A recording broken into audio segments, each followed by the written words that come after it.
Joseph Newman Boakai, Alexander Benedict Commings, and Councillor Tiawanse Gongloe. Which of them has the best chance of unseating George Weah or President Weah come 2023? That's the big question we are asking on our Friday night debate.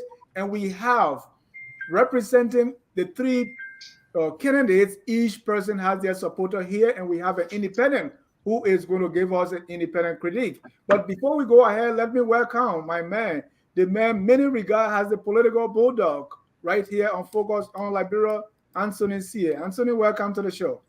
Thank you, Dennis. Friday night debate, I'm in. Let's do it.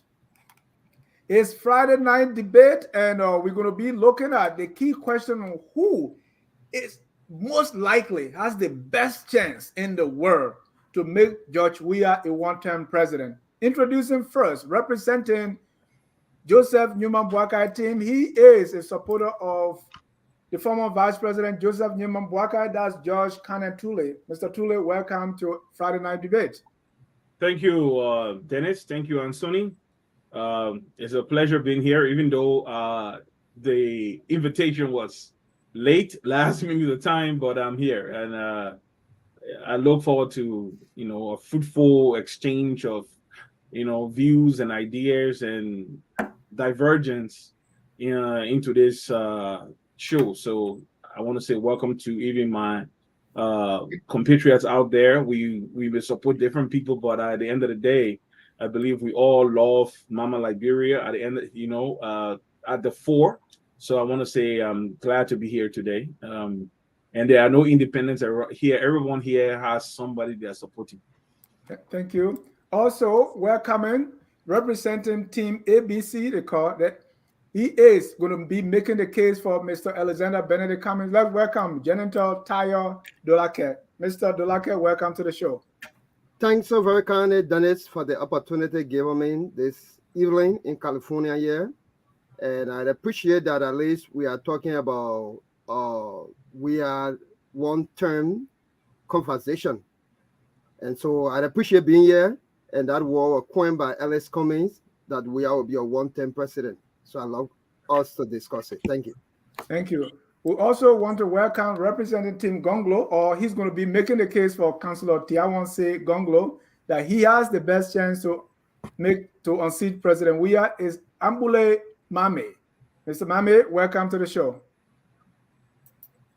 Thank you, Dennis, and thank you to Anthony. It's always good to be here. Can you hear me? No, not really.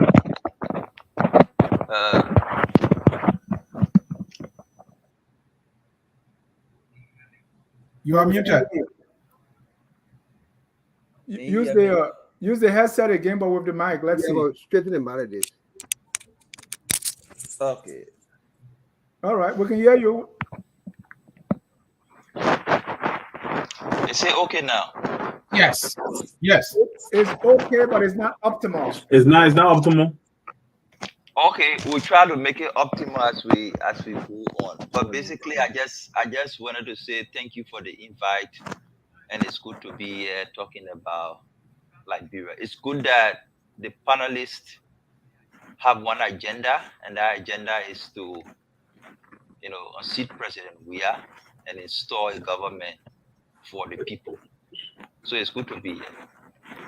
Last but not the least, we want to welcome the independent-minded Robert Glegben Gagwa Jr., who is going to be helping us to critique the three sides here on who has the best chance to unseat President Weah. Robert will be hopefully poking holes in the argument and also giving people the prop if they do deserve one. Mr. Gagwa, welcome to the show. Thank you so much, Anthony and my brother Dennis Jah. It's always a pleasure to be on this platform. We are family on this platform, and whenever the invitation comes, I like to honor it. This mindset, this notion that one must be for or against in our politics, I think it's a notion of the past that when options are presented to the Liberian people, that we must and we are mandated to pick, even if those options does not fit what we stand for, that fit our core values, or anything of that sort, I think it's bad for our country and it's bad for our democracy. So there are Liberians that are allowed to be independent. There are Liberians that are allowed to be objective, and I'm one of those. My loyalty, it belongs to my country. I don't have a political hero, because I come from a cloth where I believe in true political institutions that are that comes together based on idea, not individuals. And so it's good to be here, I look forward to the discussions. I have not interacted with these gentlemen, but I know that they are smart people, and hopefully each of them can make their respective case for their candidate. So I look forward to a substantive dialogue. Dennis, you are muted. Thank you much. Thank you very much, Robert. And nobody there questioned Robert's independent credentials. I see Tule smiling. At this time, I want to welcome Mr. Anthony Weah, so as he can lay down the rules for us and the format of the debate tonight.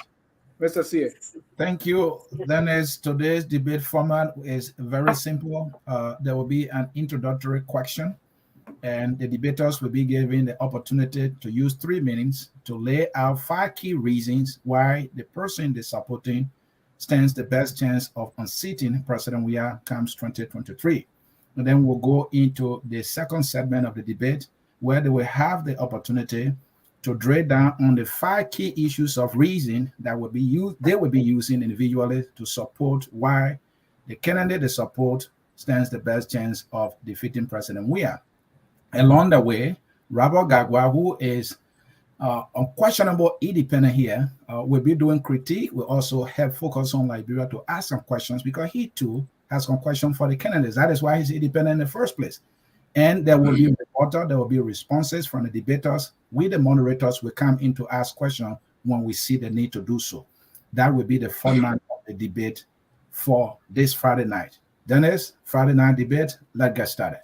Thank you. I want to welcome our viewers from across the globe. Viewers, you have your chance to weigh in through calling or comments, to ask questions, to critique, and to support your fellow debater or the person decider you support with whatever you can to support them in this debate. And we are happy to have the unquestionable independent-minded Robert Gagwa, who is going to be assisting us here. With a coin toss, we're going to get the show going with your opening statement, starting with George Kane Tule representing JNB. Why do you think JNB has the best chance to unseat President Weah comes 2023? We want you to give us the 5 main reasons in your summary, and you have 3 minutes to do that. Mr. Tule, is all yours. Thank you, Dennis. The first thing I want to say here is that right now in Liberia, there are many people vying for the presidency. There are many people who want to unseat George Weah, because we all know that George Weah has been bad for Liberia. Bad to the point that some of his key people have come under sanctions from the U.S. government.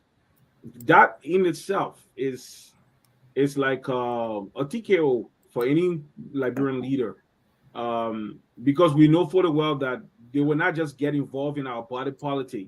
They've tried their best to show up George Weah, but they've come to a place, especially when they saw that what was obtaining was a leaning towards political violence that would not augur well for the 2023 elections. So they had to do something to stall that particular leaning.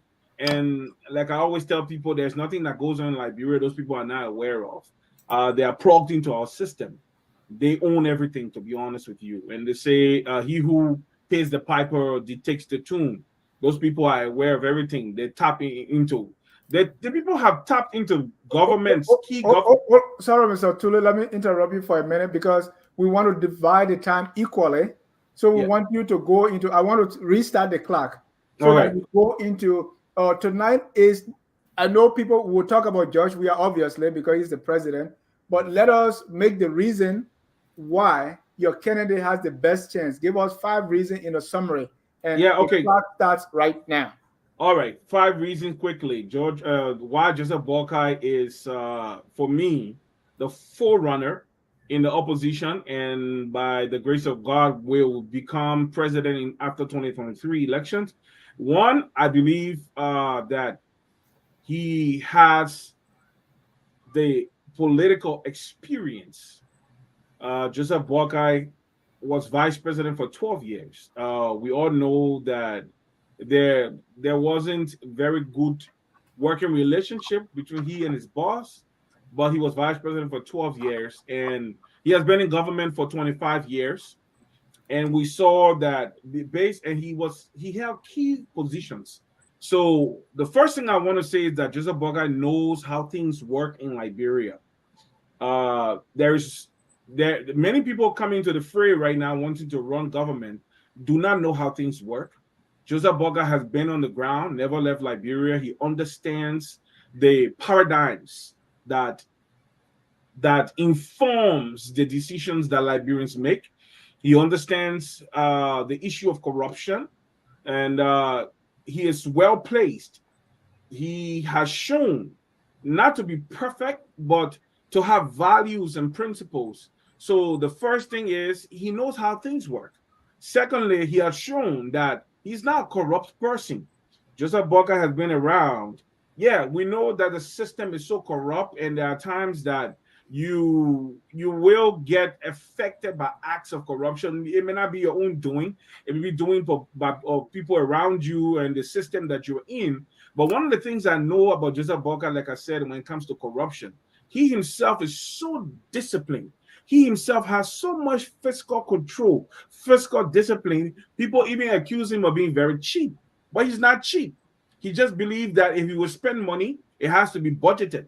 And that's one of the things Liberians don't appreciate from those in government. They expect everyone to have a huge purse so that everybody can benefit off their largesse. And Joseph Boca is not such a person. Another thing that Joseph Boca I'm very much aware of is that he has policies and plans to transform Liberia so that he can positively impact the material well-being of the Liberian people. He understands the issue of poverty. He understands the issue of national despondency. He understands that corruption and cronyism and patriotism and the overwhelming, overbearing nature of the presidency in Liberia, what it does. And he's a small-minded man in the sense that he has Joseph Boga stayed in the same house when he became vice president. He remained in that house after the 12 years. He could have built palaces, right? There were opportunities. He didn't have to even steal from government. There were people that came to do concessions that if he wanted to, he was taking money from them to go and use to build a palace. But Joseph Boga is a grounded individual. He understands what Liberia needs, and he understands that Liberia needs leadership. So that's my third point. He understands that Liberia needs leadership. He understands that Liberia needs a person who will lead from the front, a person who will be an example. A lot of people are not examples in Liberia. When you look at their lives, they are extravagant and they have no fiscal discipline. Joseph Boga has shown that he has the fiscal discipline that it takes. And another thing that is very, very paramount is my 3 minutes up? Yeah. Are you sure? But end your statement. It's 3 minutes 28 seconds. End that last statement. Are you? Oh wow! So that quick. Okay. My last point is this. Joseph Boakai is a patriot. He understands what patriotism is. He understands what it is to be to the ground. He understands what it is to work with the people. You see, no leader in Liberia can lead the people if you are distanced from them, if you are cut off from them, if you are not connected with the people. And Joseph Boakai knows how to connect with the people. And he understands the divergence in Liberia, our traditional divergence, our political divergence, even our religious divergence. So Joseph Boakai understands this, and he has a plan, an economic plan, a plan for agriculture, a plan for infrastructure that he's going to use, and with the total involvement of the public and private sector to bring Liberia into a new place. So Joseph Boakai is an individual, but the most important thing is that he's going to have a team around him that will help to implement his agenda for Liberia, for a new renaissance in Liberia. Thank you so much. And that was the first, so we accept the 4 minute 36 seconds. At this time, let's call on Mr. Jonathan Tayo Dolake for him to present us 5 key reasons why Mr. Alexander Benedict Cummings is best placed to unseat President Weah comes 2023. Mr. Dolake, you have 3 minutes, sir. Thank you so very kindly, Mr. Dennis, for the opportunity given us today to express ourselves about our candidates. And very quickly to the question, Mr. Cummings stand very tall among many characters without discounting the rest of the candidates or aspirants for presidency because he comes from a private sector background, clean slate on corruption. He knows Liberia has not been suffering from politicians. Liberia has been suffering from managers who have managed the economy of our country to make it very viable for its citizens. And so the five cardinal things that Mr. Cummings has always spoken about since he entered his political life in Liberia had been about combating corruption. He had talked about corruption and how to empower anti-graft institutions that will go after corruption, because you can only have a good governance when you can reduce massive level of corruption as it is with the current situation with sanction and what have you. He also has spoken about the issue of creating job. How can we create job? He comes from the private sector, so you understand how to negotiate with government entity, which he has done over the period of years in different African countries at different levels, and have managed a $5 billion institution under his belt, so he knows how to create jobs. That's a history. Developing of the agriculture sector. It has been a neglect that we are importing millions of rice every year. What can we do to revitalize our agriculture sector? Mr. Cummings has a hand on how to revitalize the agriculture sector. I mean, from a modernized standpoint, the building of a 21st century, 21st century Liberia, where we will have of medical facilities, where we will have education, which he's demonstrated in his STEM school that is focused on science and technology, and to build students in the areas of miles where Liberia is currently lacking. We're always importing Ghanaians in order to plan our livelihood and deal with the issue of electricity. Talking about health care, of course, he has been contributing immensely to health care. Every aspect of Mr. Cummings has listed, he has made some significant contribution to it. Every year, and then he makes sure his foundation contributes more than he has contributed over 5 million at different levels in the healthcare area. And he has also been thinking about the level of engaging the hearts and minds of Liberians through arts, through sports, through different recreation means, that we all can be able to talk about the issue of our country and reconcile as a people. But on the overall, Mr. Cummings is separated because he is this negotiator who can harness the difference between government and the private sector.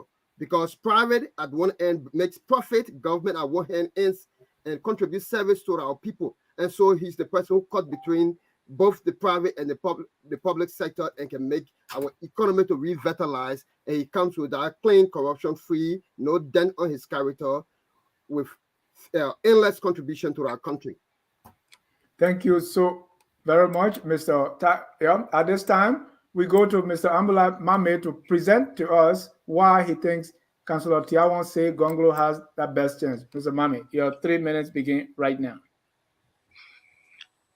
So I just draw in my response, to be honest, I just draw in my response from the response of the two colleagues. They highlighted the fight against corruption as one of the key bases for which their candidates, are favorite to defeat Weah.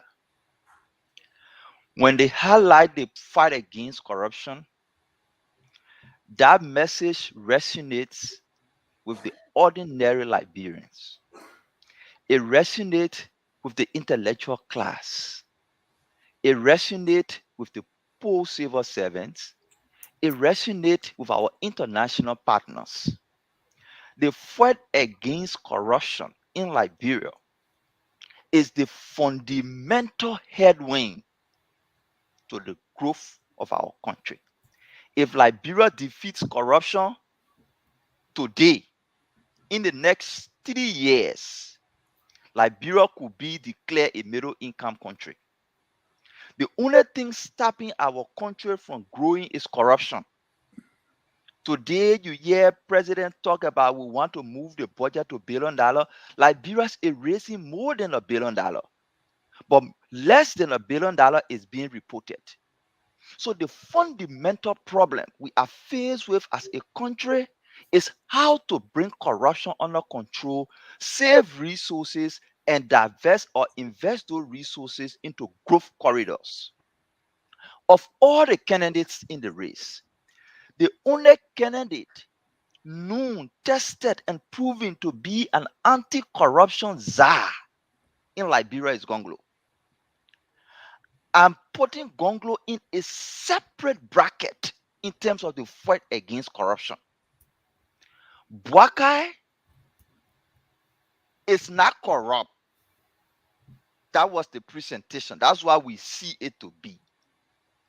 Commings is not corrupt. But the mistake people keep making, not being corrupt doesn't mean you have the ability, the character, and the track record of fighting corruption. You can be not corrupt, but do not have the ability and the character to fight corruption. Commings is not corrupt, we accept. Boakai is not corrupt, we accept. But none of the two have the character, the track record to fight and defeat corruption compared to Gongloe. And we all have agreed that the fundamental headwind to the progress of our country is corruption. Liberians on the ground, ordinary Liberians, poor civil servants, international partners, that's why the US government is fighting corruption through sanction, because they know if they defeat corruption, they move the country forward. So Gongloe is the only candidate internationally, locally, and among civil servants who is known with this character to fight corruption. That is the fundamental reason why he's the person best suited to defeat Weah. The second fundamental factor is Gongloe comes from Nema County. When you're talking Mr. about Mami, election, Mr. Mami, I'll let you end, but you've gone 3 minutes, 28 seconds. Go ahead and end your thoughts. To end on that, when we talk about elections, we talk about numbers. He comes from the second most populated county. He will be the only candidate from Nema on the ballot. So number is another factor and the reason why Gongloe is the best candidate to defeat George Weah. Thank you. At this time, I want to call on the unquestionable independent, the unbiased, Robert Glegben Gagwa Jr. to give us a take or his analysis for 3 minutes on the 3 presentations we've just heard. Well, I think thanks to these guys for making the case for their candidates.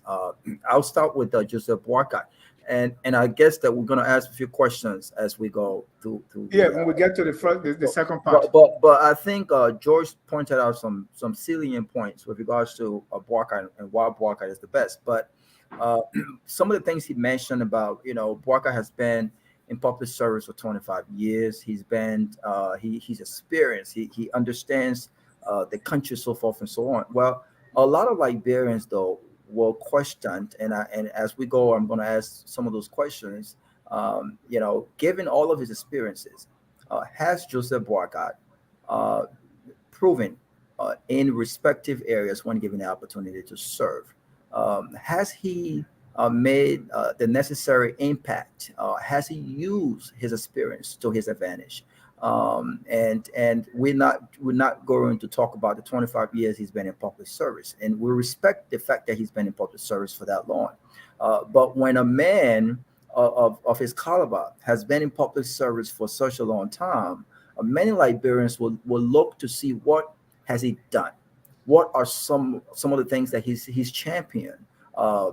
As minister in government, as vice president for 12 years, where was his voice on key issues? You talk about corruption and other things. And so I think why those are advantages to him, is also kind of like a disadvantage to him too, because again, if you've been in public service for 25 years and you have a resume, that resume should be a reflection of what you have achieved, not just what you bring to the table, but what it is that you've achieved and what you plan on achieving differently for our country. Cummings, look, Cummings, no doubt, is an experienced technocrat. He comes from the private sector, and I think his story is inspiring to many of us. Right? I live in Atlanta. I've worked with Cummings. He was on our advisory board in Atlanta, right? But when people look at Cummings and what Cummings has achieved in his personal career, look, it's not an easy fit to climb the ladder in this country, especially when people are hired not based on relationships and friendship, but based on merits, right? So we give that to Cummings. He climbed the ladder. He understands his craft, but has he been able to transfer that private sector experience to the environment? And many people will question, well, he comes from a structured company where with or without Cummings, things will still run, right? People, other folks have taken over him, right? There's a structure there. You are allowed to bring your own experience, your own leadership, right?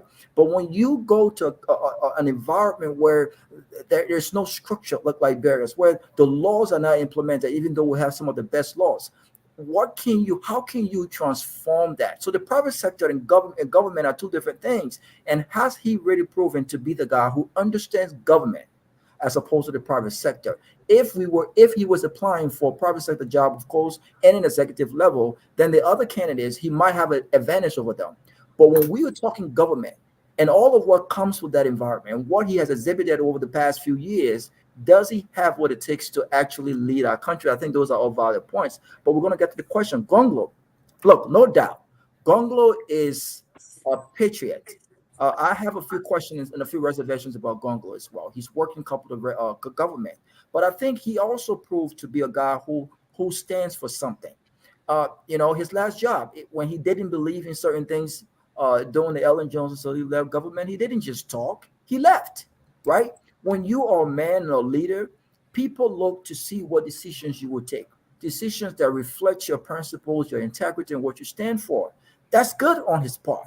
I think a lot of questions that people have, you talk about coming from Nima County, numbers are important, extremely important. But I think that a lot of people might say, well, he might be making a more vice presidential case than a presidential case, right? This is what he brings to the table. He comes from Nima. He might add something valuable to Joseph Boakai's ticket or Cummings' ticket, right? And so people will ask that question. But I think the question that a lot of Liberians will ask is he in the race to cut into the numbers of Cummings, Joseph Boakai, or other candidates that might be saying more preferable to win, or is he just an election can he win the election? I think those are all questions and points that we can raise. So hopefully, Mr. Abdullah, I'm not sure if I'm pronouncing your name right. Hopefully, the Gongloe supporter will expand as we go on the show. Thank you, Mr. Gagwa. At this time, I bring in Mr. Anthony Sie, who is going to lead in this segment. Mr. Sie. Thank you, and thanks to our debaters for your intro. At this time, we will go into the second segment of the debate, and then we will be asking questions, and also we'll be giving you the opportunity to provide responses and rebuttals to your fellow debaters. So in this segment, without wasting time, and we took note from your first submission, so we will be coming with some questions as well. The question we are asking in this one is, what are the five specific reasons you were asked to list? Now we want you to go more into details. For example, George Tule, you talk about Mr. Boakai brings leadership to the table. You talk about him being a patriot. You say he understands the system and that he has a plan. So on that, you have your first, among the five that you gave, pick one and then give all details on that. Let's talk about plan, which is key. That you mentioned that Mr. Boakai has a plan. What plan do you know Boakai to have and what is in it? Mr. Sie, 1 second. Josh went first. So at this time, we're going to switch the ordering around so you can. Okay. Yeah, I know Tule can cry. Yeah. So then let us start with Mr. Mambe. Mr. Mambe, you were given the opportunity to list 5. From your summation, you said Tiawan Gongloe is the only anti-corruption czar. And you also said that he has a character and track record, and he is the only one. And you also talk about the fact that he comes from Nimba, and numbers are important, and he will be the only person from Nimba. So please explain to our listeners how these 3 qualities you listed can be the only most important reasons why Tiawan Gongloe will be the one to defeat President Weah in 2023. The reasons are simple, and even the colleagues on the show have agreed that Liberians are tired with corruption. Mm-hmm. I agree that there are few Liberians who still believe that the only way out is to steal government money. Mm-hmm. I also acknowledge that there are few Liberians ordinary Liberians who believe that this system will not change. Let's just manage and get a government in the mansion, or get a government in place so we can eat our own. But generally and broadly, Liberians having experienced President Salif 12 years, having experienced George Weah going to 6 years, seeing what happening in other countries, they have realized, they have concluded, we've conducted assessment that Liberians in the majority are tired with corruption. They are looking for a leader who has the character and the track record to put the tap on corruption. It is against that background that some of us believe that we need Gongloe, who has demonstrated this in over 3 decades of working in public service. Not only he is incorruptible, not only that he's not corrupt, but he has stood up against corruption and demonstrated the character that he can fight corruption if given the authority.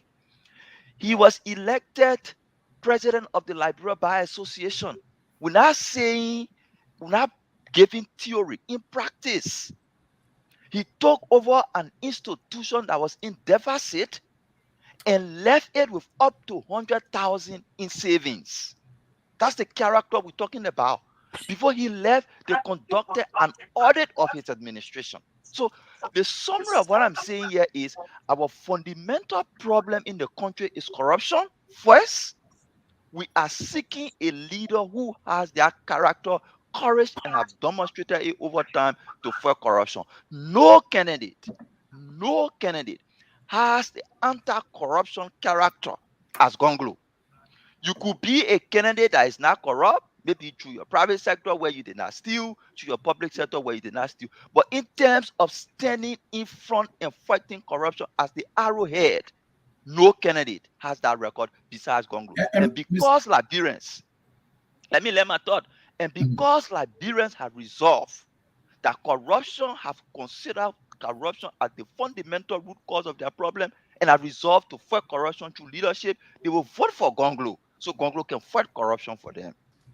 And I want you to learn on these numbers and Nimba, and he being the only candidate to be or will be in 2023. Correct me here because I'm not so sure on my statistics here. Wasn't Boakai the only one from Lofa then in 2017 when they went for the runoff? He was, but he did not win. But in this case, your logic is that because Gongloe will be the only one from Nimba, it's an automatic win, or one of the reasons why he will defeat President Weah. How does that logic hold? The political factor against, as a matter of fact, Lofa vote is smaller than the Nimba vote. So let's just establish that first, right? Okay. Okay. After establishing that, is the political factors underlying Boakai's defeat in 2017. One fundamental problem, one key reason was Liberians were saying we don't need a unity party 13. So they were resolved about that. They were only looking for an alternative. Fortunately, we supported Weah, and Weah became the president, right? So in this case, the number from Nimba is far more than the number in Lofa. So we're bringing a popular candidate who will be the only candidate from Nimba. His mother comes from Bon County. But beyond these geographical issues and the demographic issues, we are saying the key factor for which he will be elected plus his number, where he will get vote from Grand Bassa, he will get vote from across the country, is because Liberians are resolved that if we fight corruption, we will become a middle-income country in less than 3 years. The Thank you. international partners are resolved that if Liberia can control corruption, they will address their hunger and poverty problem. The candidate to do that is the one who has the track record, and that candidate is Gongloe. Can All I right. Yeah, Mr. make a Tule. rebuttal? Yeah, you have Just a question. quick Do you have a rebuttal. question at this time? Do you have a question? It's just a quick rebuttal because as much as the population in Nimba, the local geographical area of Nimba, is more than the population of the local geographical area of Lofa, but there are more people, Liberians from Lofa, than they are from Nimba County. It's not even you can't even look at it, because if you go across Liberia from Margibi, from Montserrado, and from Lofa, the amount of Lofians, how many Kisi quarters you find, how many Buse quarters you find, how many, and compare it to how many places where you have people from Nimba County congregating in a space. It's not even you can't even match it. Thank you, Let's Mr. be Tule. honest.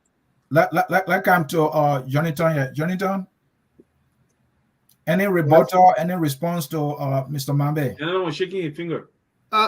Firstly, I don't know where Tule is getting the tax from, but I would not want to yield to it, in as much I would not want to put up a tax that is not border on geographical figure or on statistical figure. So I would not want to border on that, because we know for the fact that the Pere tribe is the largest tribe. You know, if you try to amalgamate the census report and the population density, it will be something that can be proven which county has population density. So, but I want to leave it right there, and I don't have question for Amula Mohammed for now. All right. Thank you. Then we will give you the opportunity. And when you spoke, according to you, Commings is trying to engage hearts and minds. He's from the private sector with clean hands, that he will fight corruption, he will create jobs, he will revitalize the agricultural sector. You talk about education, STEM, that he's an example. He made contribution to healthcare, significantly. It will not be charity that he will use, because I will classify what Mr. Commings has been doing as just about anybody who trying to be a humanitarian. To lead a country, you need plan, you need policies. These things you listed, are there plans or places we can go to see Mr. Commings' plans for Liberia that he will use to carry on the development in a country? Thank you so very kindly. And like I will say very quickly to you, the plans are not in obscurity. The plans are not something that you cannot visualize. The plan should be seen clearly in the workings of the person to know, because what we are doing now, we are assuming that this will be the action plan of the person. As we speak today, we are a PAPD. We don't know where it is today. We're still talking about it. We are a poverty reduction strategy. We have to stay evaluate it. So we have to be honest when we come to this kind of national conversation to talk about the plan. So when I spoke about specific things, about corruption or about education, so let's select education for instance.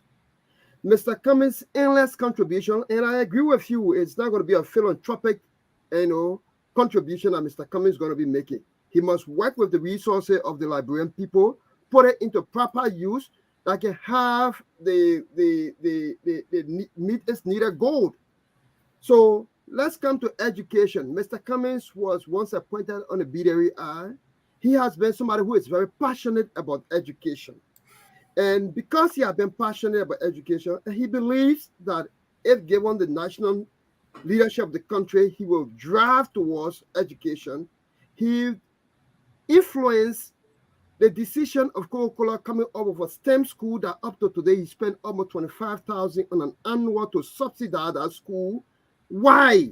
That's the main thing, which can link to the issue of platform or policy issue. Because Liberia lacks characters in the sciences, students in the sciences. It is realistic, it is scientific, it can be proven.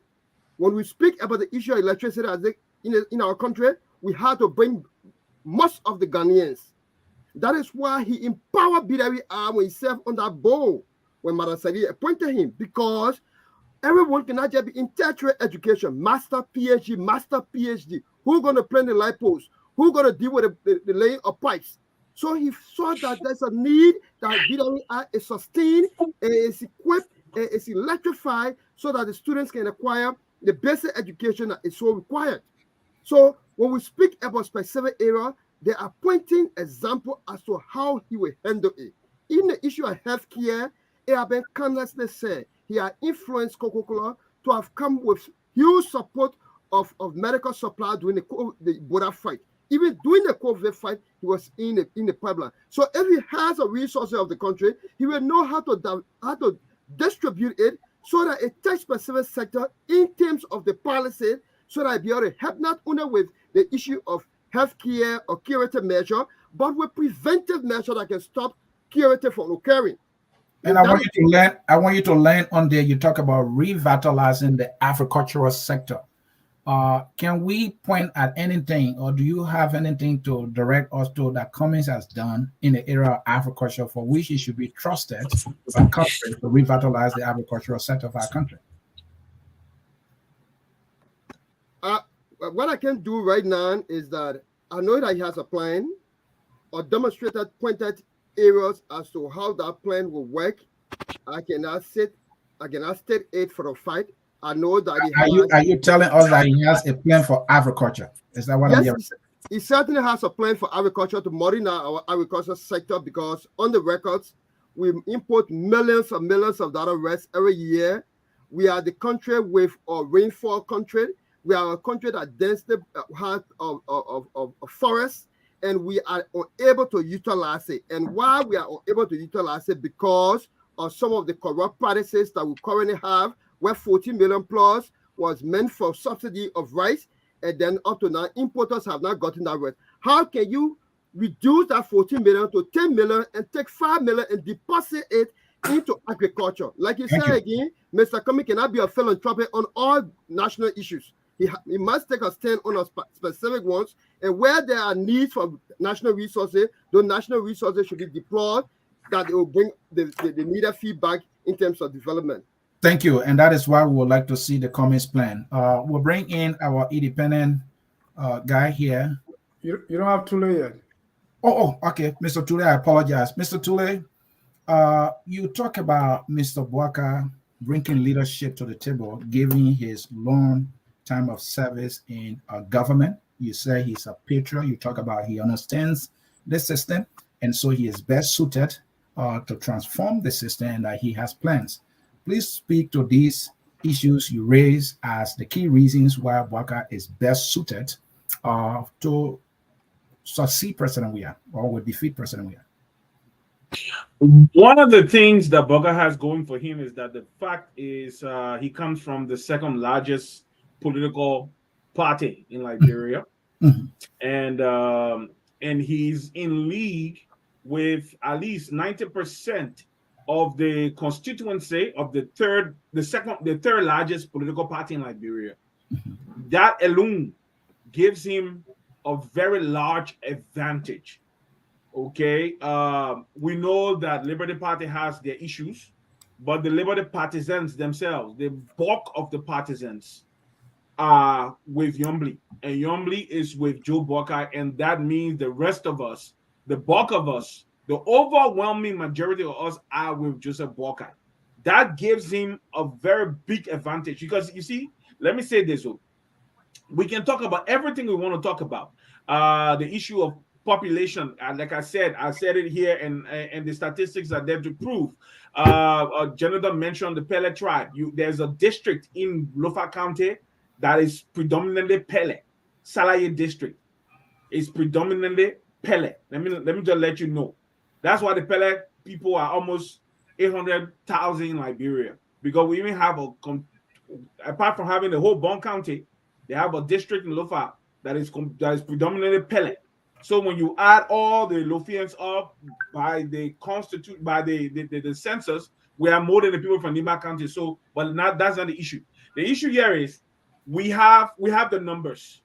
Joseph Boakai came next to George Weah in 2017 because people believed in this George Weah experiment.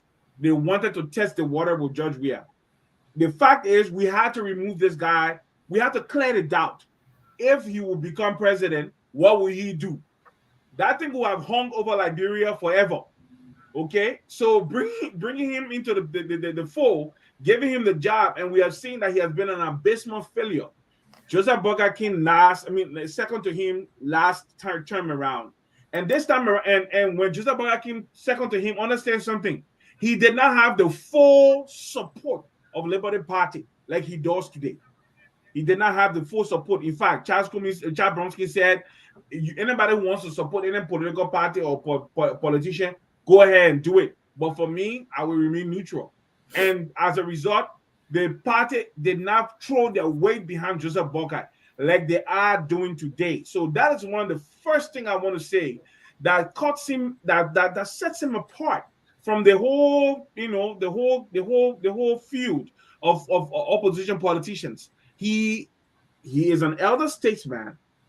Yes, on the issue of virality and youthfulness is no longer there. We agree, but the fact is he knows how things work. And to the point you asked Jonathan regarding agriculture, to Robert's point, when Joseph Boakai was Minister of Agriculture, he instituted the Green Revolution program in Liberia, and that program was a success because ministers and a lot of people were able to go back and start planting and start doing stuff.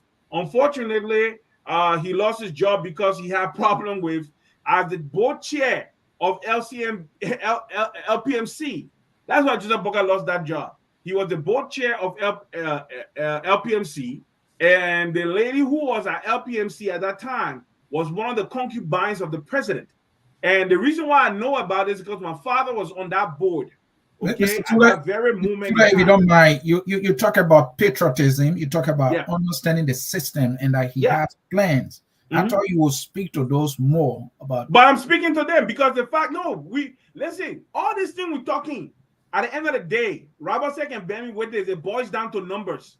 No matter how good your plan, your proposals are, let your hold it, all these politicians are patriots. All these politicians love Liberia. At the end of the day, one of the things we must highlight is who have the numbers as currently constituted. And it's undeniable that Joseph Boakai's alliance with Liberty Party through Yombli Konga and the rest of us gives him a very big advantage in the field. But I was going to agriculture. Everybody understands, and I will say this, you can be as much a maverick as you want to be. You can speak as much as you want. Let me tell you something, and I will say this for our listeners out there and for every one of all of us on the panel tonight. Liberia, our problem boils down to leadership. If the leader is not trending in going towards what is against corruption or implementing policies and projects that will translate to improving the material well-being of the people, no individual functionary will be able to do much.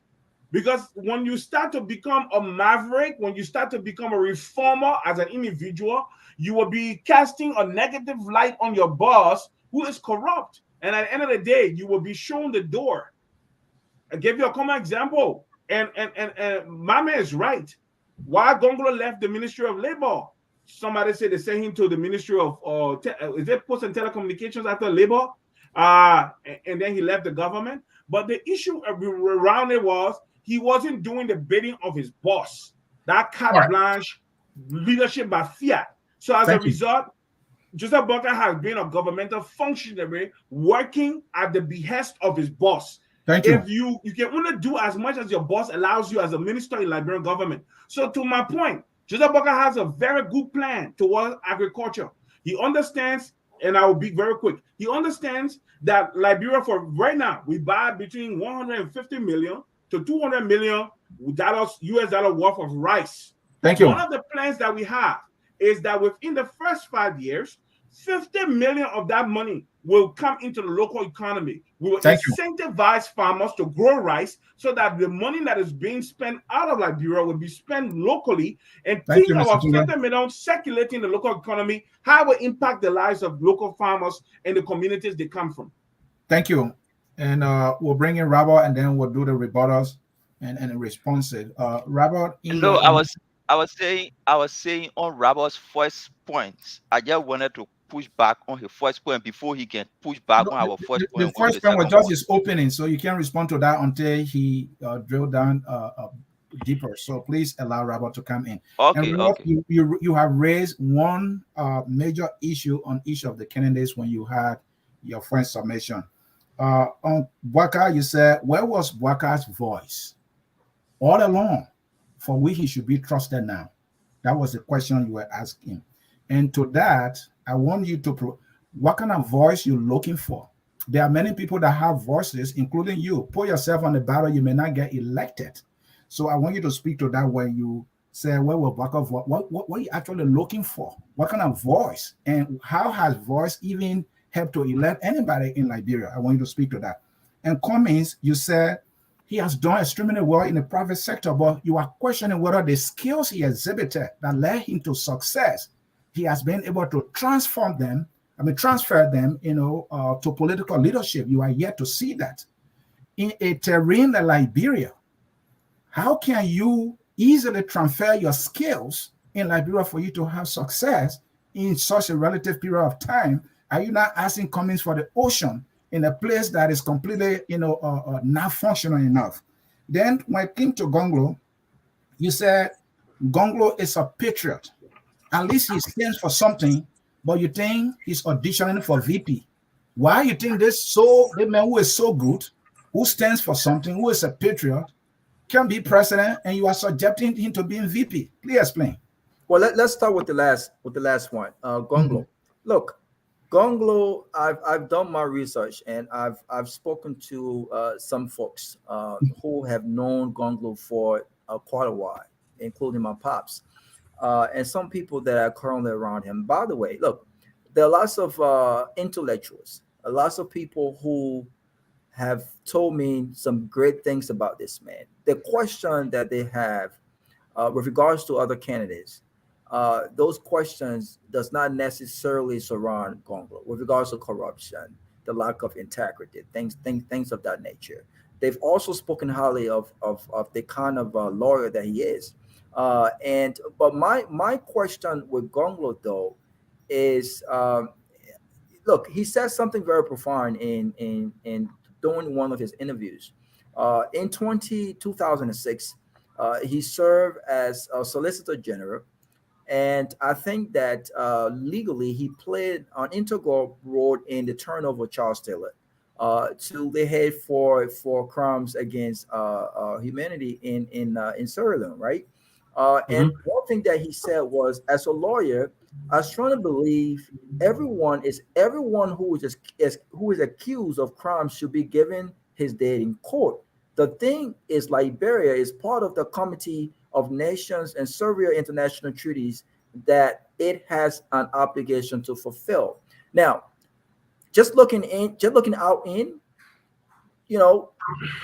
he was all for Charles Taylor having his day in court as a contributor to, even though Charles Taylor was not in prison for crimes committed in Liberia, but we understood the international stance with regards to how difficult it would have been to hold him accountable for crimes in Liberia as opposed to Sierra Leone, right? But he was very aggressive in being an advocate for the right things, right? And he was all for having Charles Taylor go and have his day in court, but he worked for Ellen Jones and Sirleaf, a key contributor to the crisis from its inception. It is no secret. We're not making this up when people say she contributed to the initial invasion of Liberia. I feel like leaders should have gone to the tables. Discussion should have been held. Maybe I'm crazy, but that wasn't done, right? She contributed to that, and so I think my question is, it speaks to his selection of what he believes is right, who he believes should be held accountable. But with regards to his case for president, look, let's be honest. I don't think that numbers are important. Numbers are important in his election. Look, if I was a candidate running, my interest would not just be being a part of the numbers. I want to win. Anyone who is competitive wants to win something, right? If I get into a race, I'm not just trying to just get into a race because I want to get into a race, right? I want to have the ability to win an election. So part of the question is he electable? Is he electable at that level, at the president? Recognition. And so when I talk about the case for VP, and I don't think Mr. Marvel should take this personal. I think, and I said this last week, I think he stands a perfect chance of being a very, very strong vice presidential pick. He comes from Nimba. He brings a lot to the table as far as his legal experience. He got governance experience.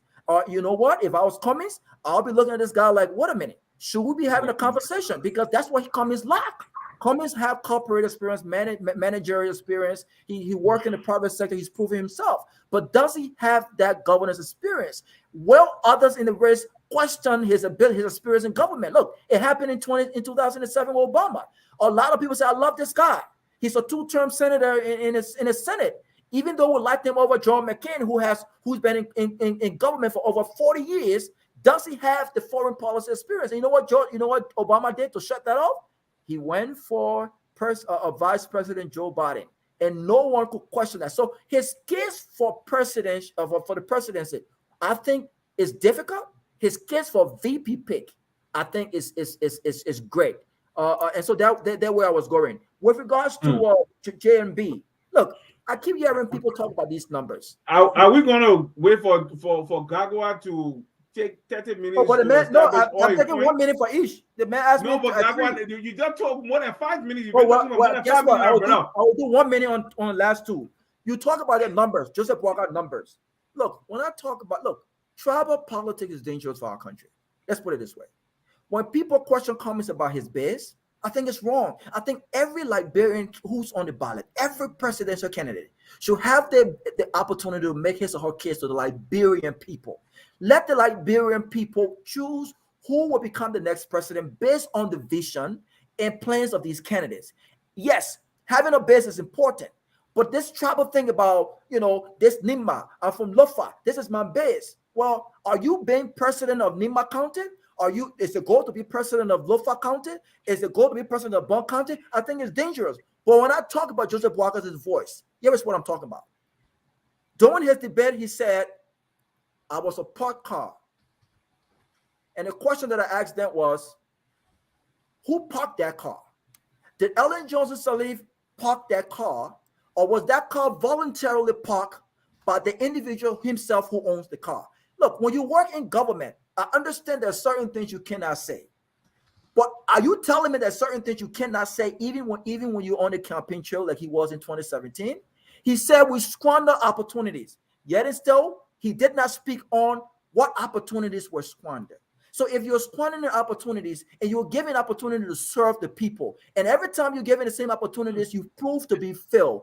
Why should we? Robert, because of time, go to the issue of whether Cummings skills are transferable, because I want to be fair to the other gentlemen. We'll go back and forth there. So please, Cummings. So with regards to Cummings, Cummings has held positions prior, even though he has not run for senator, right? He was the chairman of the CPP. Well, guess what? Under his chairmanship, he contributed to the breakdown of the CPP. Looked at what happened when it came to how these guys actually signed the documents that they went to court for. For a man with such an experience, I was baffled when I heard that these guys were signing documents on WhatsApp. Are you kidding me? This is unacceptable. Cummings, this is great. It's unacceptable. He made decisions that are questionable, such as a decision to support a man who were already accused but the courts in Liberia for corruption. A man who he should have said, I think you need to withdraw your candidacy. This is what leaders do. And clear your name. He supported Samika when he didn't have to support Samika on the case with the NFL pension funds. He allowed under his watch a man who was already accused of criminality.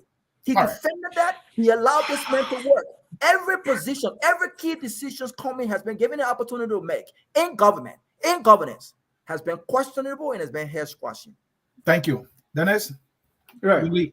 Thank you. And I know all of you, thank you so much. It's going so far, so good.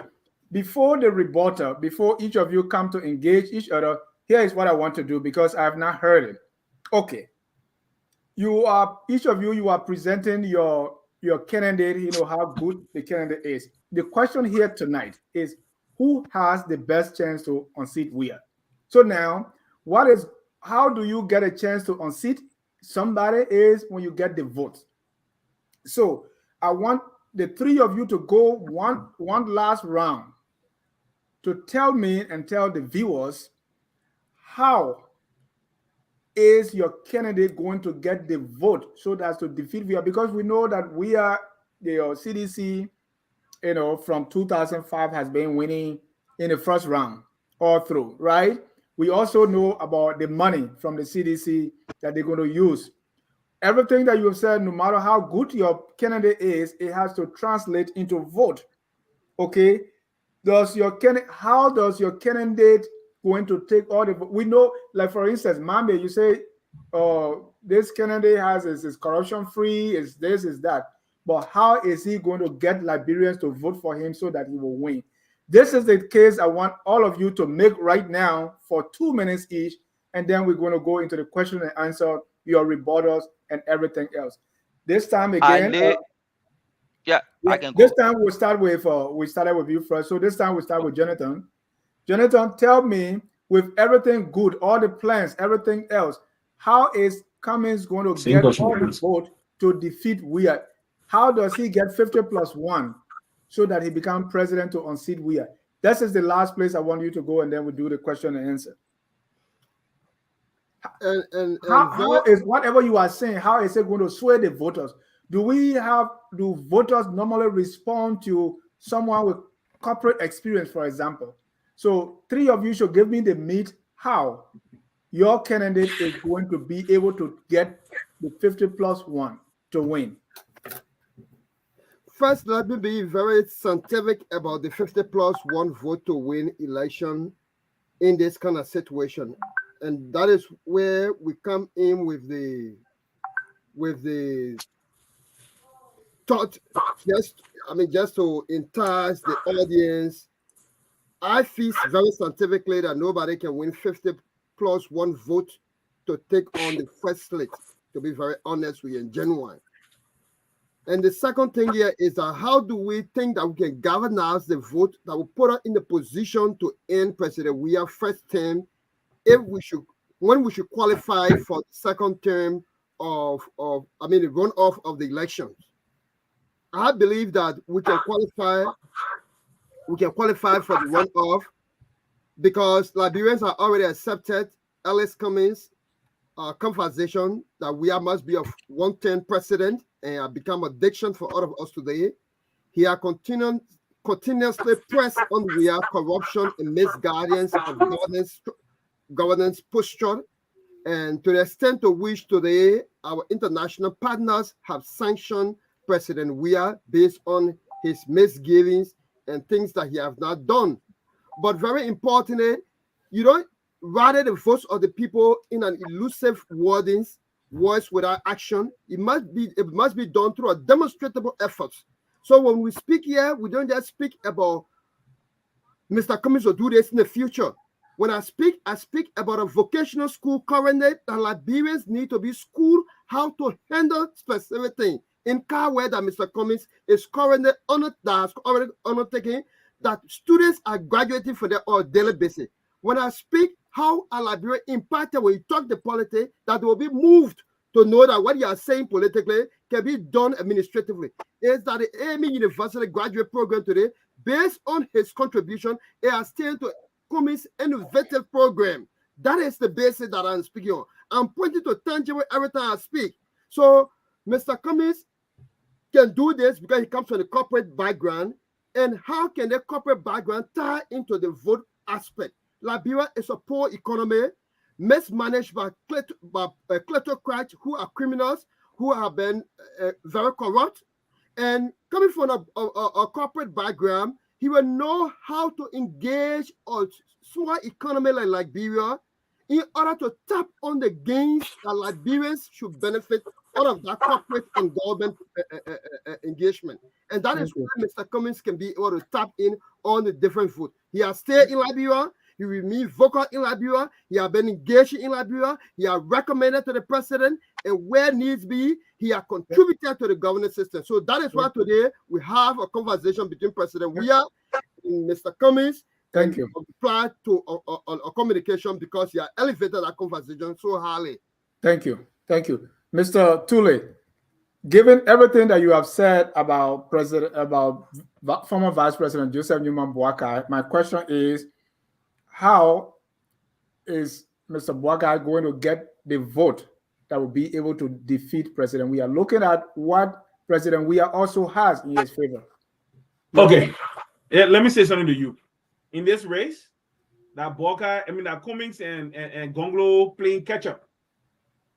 They're playing catch up right now. We just saw what happened. Yombly and JBN and JMB show in Grand Bassa. We saw the numbers.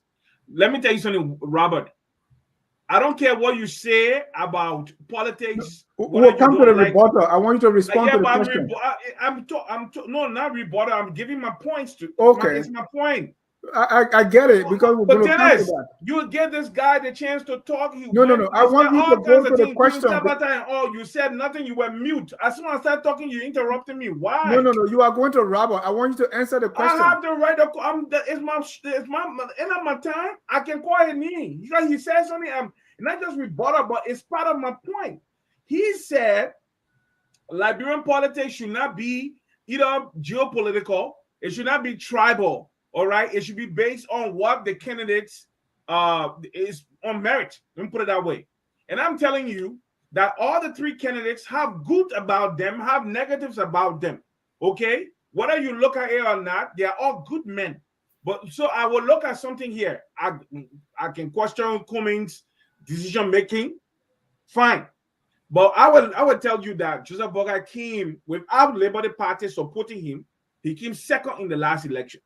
This election, Labour Party unreservedly is supporting Commings. Boakai, with the exception of the 14 executive council member that Benete has and Benete himself. With the exception of those few individuals, the entire party, if you take a poll, real Labour partisans, they will tell you that they are supporting Joseph Newman Boakai. So when you ask how he will get the numbers, and the fact is the man comes from a particular county, and I just established the fact here that out of the population of Liberia, let's just say 600,000, 700,000 will be Lofians. And the bulk of these people will support JMB. We're talking about numbers now, big brother. So you ask about numbers. I'm telling you the numbers because that's what I said. The other people are playing catch up. You saw Jonathan talking, and he went about school and all that. Cummings got more money right now than GMB, so it's not even a question. It's not even that one. We're not even contending with it. But what we're looking at is this: there were 4 constituency parties of the SY or CPP. 3 of them are supporting JMB. So when you ask you that question about numbers, and I'm telling you right now that in this race, the place that is open is the vice presidential seat under Joseph Newman Boakai. That is where I thought in, because like I said, I questioned Cummings' ability to make decisions because the opportunity was there for him to take that seat. All right, and then being Liberian leadership for 18, at least a maximum of 18 years. Why am I saying that? Because we all know that as much as he has very many admirable qualities, One of the things that is not going for Uncle Joe is the fact that he's advancing age. We want him there because he knows how things work. We want him there because he understands the issues that are dogging Liberia. We want him there because he will fight corruption. We want him there because he will bring leadership and statesmanship. He'll bring dignity once more to the presidency. Those are the reasons why we want him there. We want him there because he understands that the way for Liberia's future to be secure is through agriculture in the private sector and investment in small and medium scale enterprises. Those are the reasons why we want him there. But we are saying, as much as we want him there, the heart of the Liberian people is with Joseph Yuma Boakai.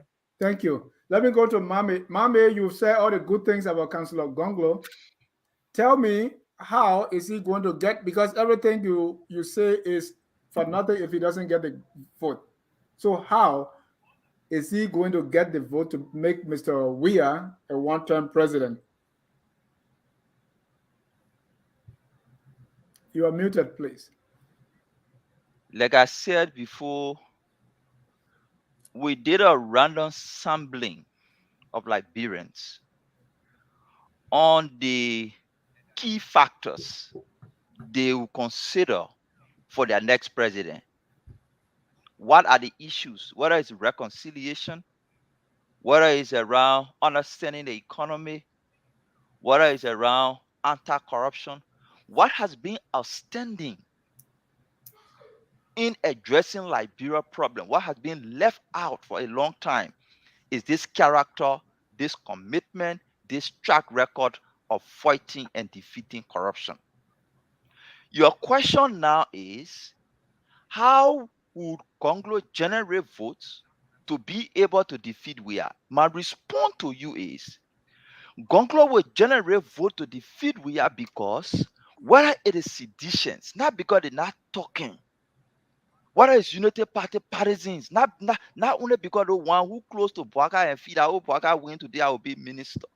I mean, the ordinary Liberians and even those who close to Boakai and Commings bear in their heart when they go to bed that we need a leader to fight corruption. They have recognized, they have resolved that the next president of Liberia will be this president who will fight corruption. They saw promises of fighting corruption fail under Ellen. They see it fail miserably under Weah. They are now hoping to give a chance to Commings to come and promise that I'm not corrupt so I can fight corruption.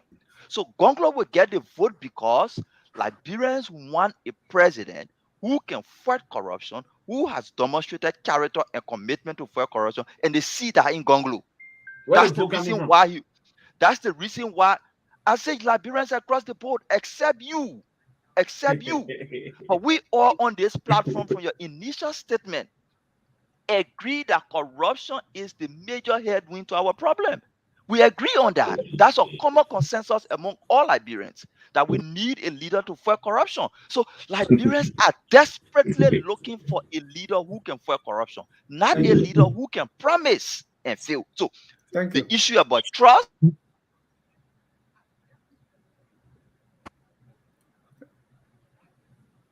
Thank you. Okay.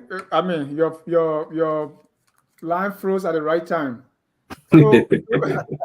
So Robert, and from there I go to Anthony to lead the rebuttal, the question and answer. But Robert, what I want you to address now is, what is it the Liberian people are looking for in their candidate come 2023? Put on your thinking cap and tell me, based on what you have heard, who has it? You know, Dennis, quick question. Sorry for interrupting. I wanted to address some things that Robert raised before we can go to the next Dennis, stage. can you give him 30 seconds? Yeah, we'll come there. We'll come there. Then give me 30 seconds. Can you give him 30 seconds, please? Go ahead, Mr. Mambe. We need to clarify some of them. Mm-hmm. So one is, and I'm saying this across the board, it's not because of Gongloe or something. You talk about voice from Boakai. I mean, a vice president is elected to work with the president and solve problems. How will you be in the midst of thinking about solution to solve problems, and you on the other side shouting about the problem. It's irresponsible. It's unthinkable for somebody charged with the responsibility to solve a problem to leave the problem and jump in the press and be shouting about the problem. It doesn't make sense. You talk about Commings, you say, oh, private sector, man, how can he transfer to public sector? The current president of Zambia is performing magic. He's a businessman. He's performing magic in Zambia. Recently, he collected 1.3 billion from the IMF. Liberia was celebrating, I know, 250,000 or 250 million. He collected 1.3 billion. He reduced inflation from 25.6% to 9% in 1 year in Zambia. He's a businessman. Business people at that highest level, what they do, they manage people, they manage money, they manage interests, and they design strategies. Those are the things we're lacking in Liberia. And you argue that because you've never worked, when Liberian men talk about experience in governance, they are basically talking about your ability to mingle with a politician and cut deals.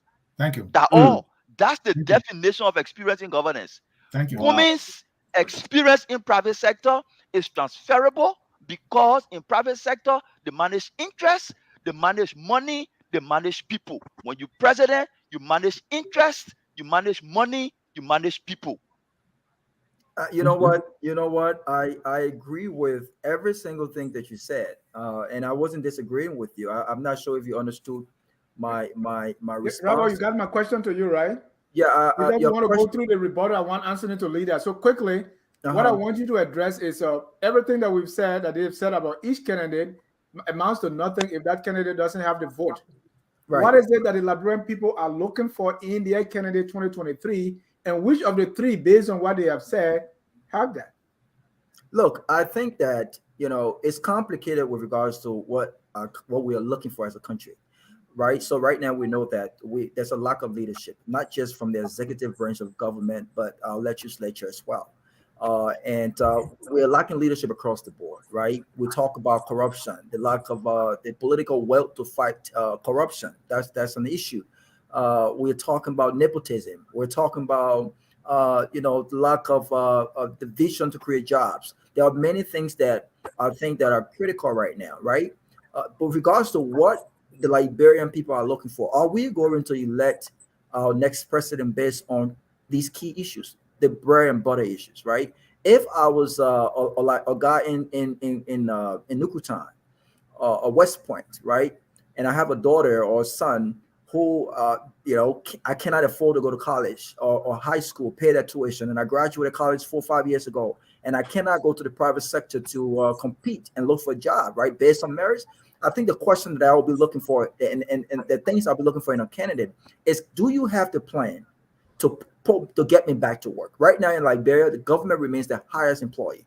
Do you have the plan to build a private sector of functioning or competitive private sector? With regards to everything that I've heard right now, irrespective of my question, my reservation for Cummings, and people get this misconstrued a lot of times. We come from this city. We knew Cummings before you guys did. When we question Cummings' ability to transfer what he has learned in the private sector to that of Liberia, we are speaking based on the leadership position he has held and decisions that have been made. You talk about Zambia. Look, my friend, the guy in Zambia does not have a guy who has an international criminality tint on his record in person of musability.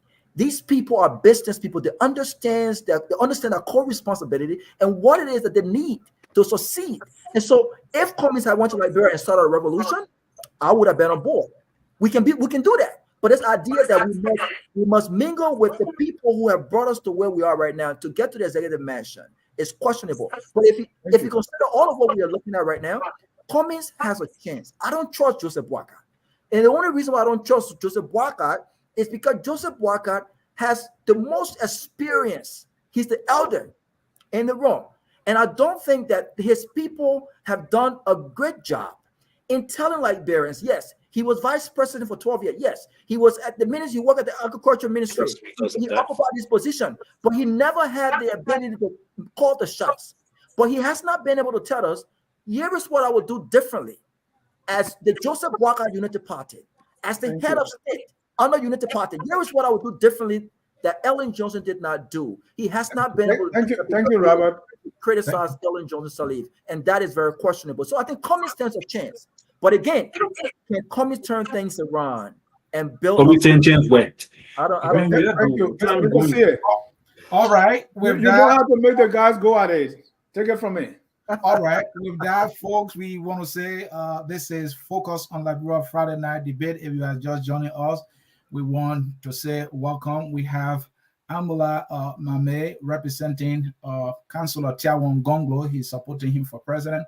We have Jennington Taylor Dolake representing Mr. Cummings, supporting him for president, and George Kanentule, our own George Kanentule from On Point, supporting Mr. Joseph Weah Boakai. We'll take a short break, then we'll go into the questioning, we'll go into the rebuttals and the responses. A short break, we'll be right back. Don't go anywhere.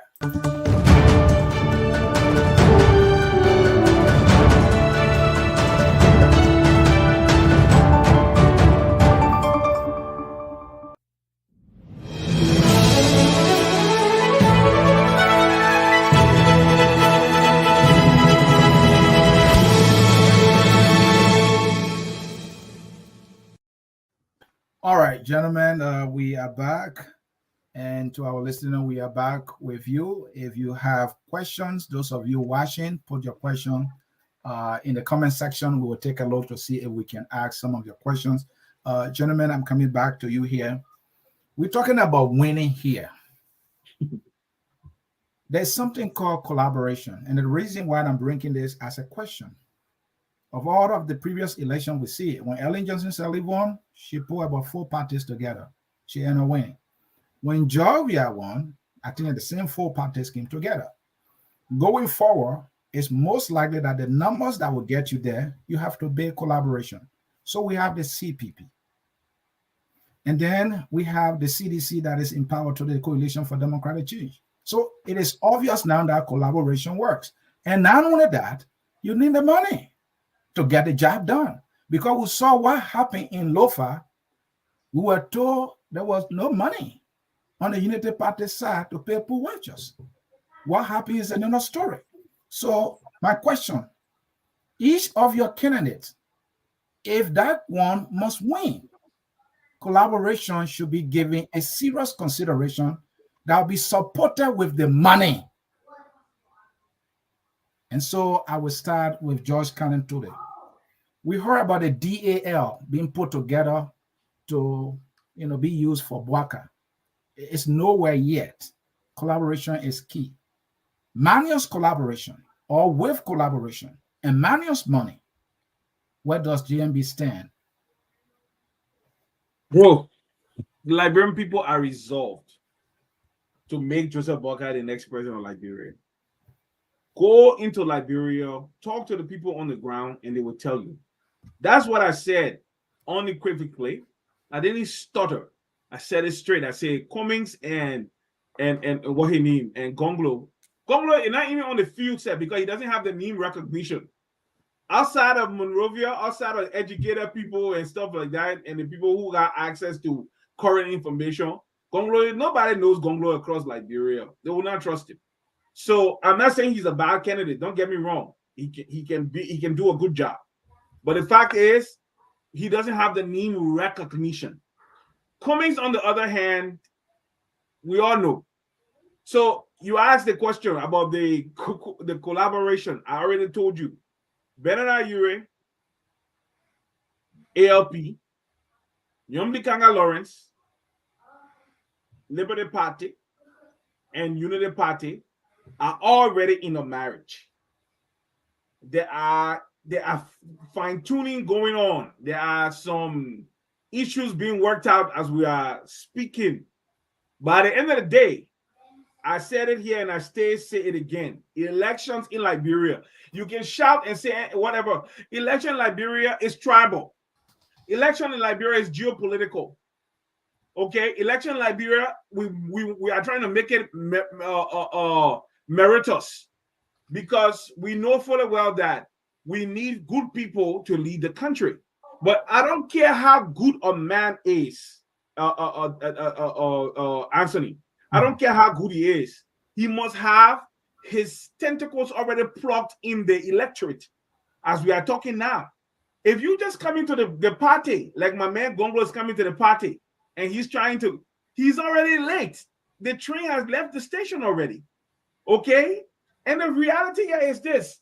Commings, by his own decision-making, Robert alluded to some things, and we know the confused marriage with Musa Belete and the interest that Musa Belete represents, Madam Salif George Weah. So Commings has already crippled his own political life in Liberia. There are people, and I'll tell you something, by Commings going to Liberty Party headquarters without observing protocol and giving regards to Yoblikanga Lawrence, Liberty Party, and then the ongoing fight, and then he even posted something out the last time with Liberty Party part of that thing. And the money aspect. Come again? And the money aspect, because you're the money aspect. Let me say this to you: we are resolved. Let me tell you something. Ooh. The same populism that brought George Weah to power is the same populism that is going to propel Joseph Yuma Boakai to power. I pray for long life and health for him. Because the reality here is that we will raise the money needed for Joseph Boakai. There are already people who have cash that are well positioned already, that are ready to fund it. But they're not ready to start expanding money now because they're waiting for the mean thing. And I'm telling you, we may not have the money of Commings, but we have money to run a very good campaign and to make sure we have money to pay our national pool workers across the country. Is Lofa an example of what you're talking about? Come again? Can Lofa be an example of what you're talking about? Lofa is, you asked a good question, and I think you gave me the chance to answer this question. Joseph Yuma Boakai was vice president for 12 years. He supported various candidates. Unity Party supported various candidates, county-wide candidates in Lofa. I think the question was about having money to pay pool washer. What are Lofa as an example? Hold on, he asked Lofa. Because if you do that, you have to give up as a term. We got too much to say, but we're trying to keep to the time. Oh, okay, but now go ahead. I will answer the question. Please conclude on the money thing. Our interested in your response about whether Lofa is an example of having the money to pay pool washer. But I'm telling you now, Lofa had a specific candidate. Lofa had a specific candidate. We came in the race. We supported this candidate. The reality on the ground is this: we did not have the money. It's just the truth. We did not have the money to send pool watchers into every nook and cranny of Lofa County. Okay? Hold on now. You're asking me a question. If I answer it, you'll give me the question is answered, Mr. The question is it's not just answer. The reality here is this. There were areas, even if you say you're sending pool watchers out there, there were areas. Lofa is very remote. Mr. Tule, you answer the question. And what about you go there?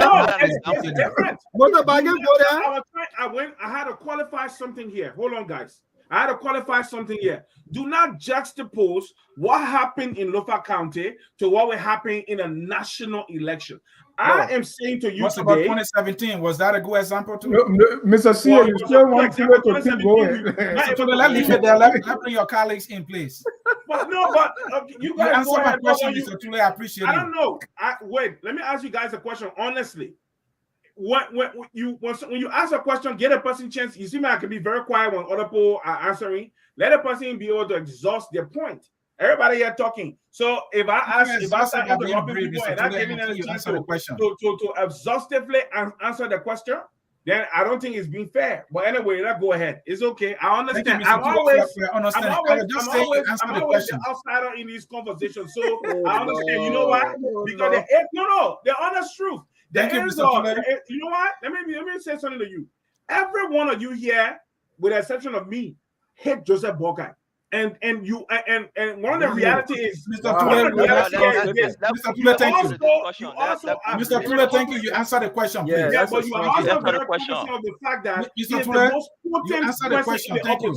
So that is the reason why you guys do what you do. So let's go ahead. I'm fine. Mr. Tule, thank you. You answered the question. I appreciate your honesty. Let's come to Jennington here. Jennington, I don't know, you are in a good place here. I don't know. Collaboration is key. You know, we are with all the name recognition. Ellen with all the name recognition couldn't do it. And Tule said that Joseph Boakai did not even have collaboration then. That's why he fell short. So that is key. And also having the money. Quickly, you have 2 minutes. Yes, very quickly. Let me just set the record straight because people are following the show. Madam Salif won the 2011 election with 3-party merger: Unity Party, Liberal Unification Party, and Liberal Action Party. President Weah won the election with 3 parties: the LPDP, NPP, and the CDC, just for the audience. And that is why the CPP envisaged that that would have been the best pathway to winning an election. That is why we accepted nomination. Like Rama was saying, we could not have rejected nominees for another constituent political party that was suggested to the CPP. It does not make sense. Sorry for the expression, but that just clear it because it was constituent representation. So we had to accommodate the rest of the other party people who were making that presentation.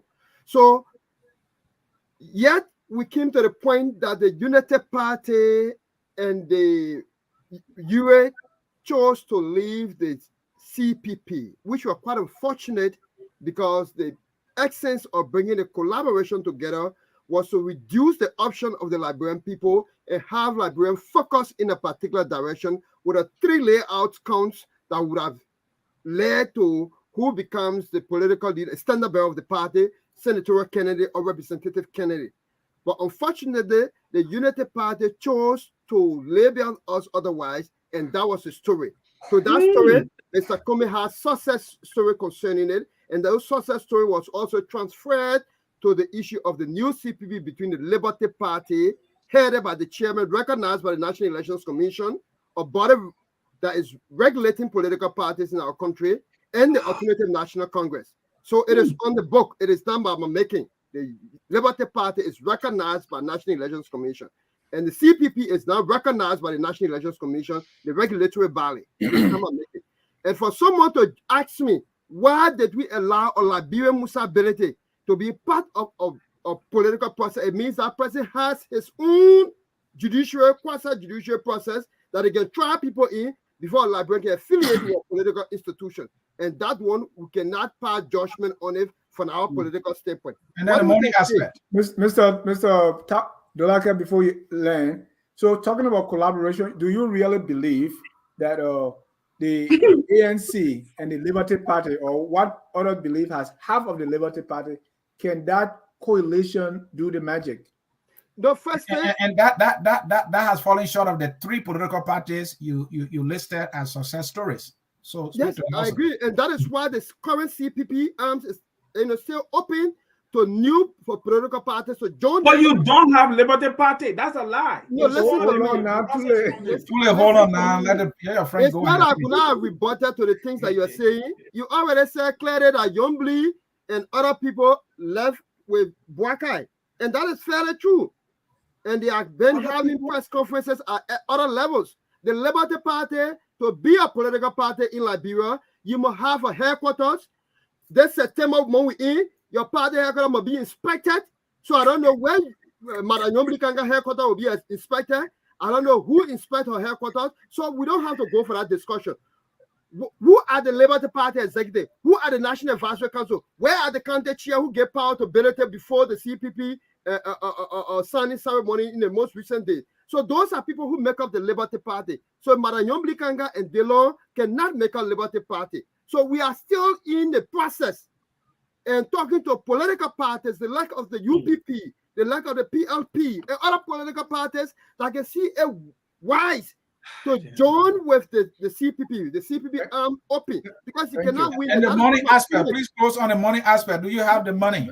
That's why I got to the money. That is why my premise was that nobody can get 50 plus 1 because I'm very scientific. On the money aspect, look, when ANC are coming from nature, we said human being can make money.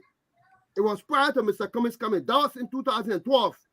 So today, as we speak, the Alternative National Congress and the now CPP have mastered the courage to have a very wide diaspora fundraising partnership that have justified it over a period of time. apart from Mr. Cummings' own earning.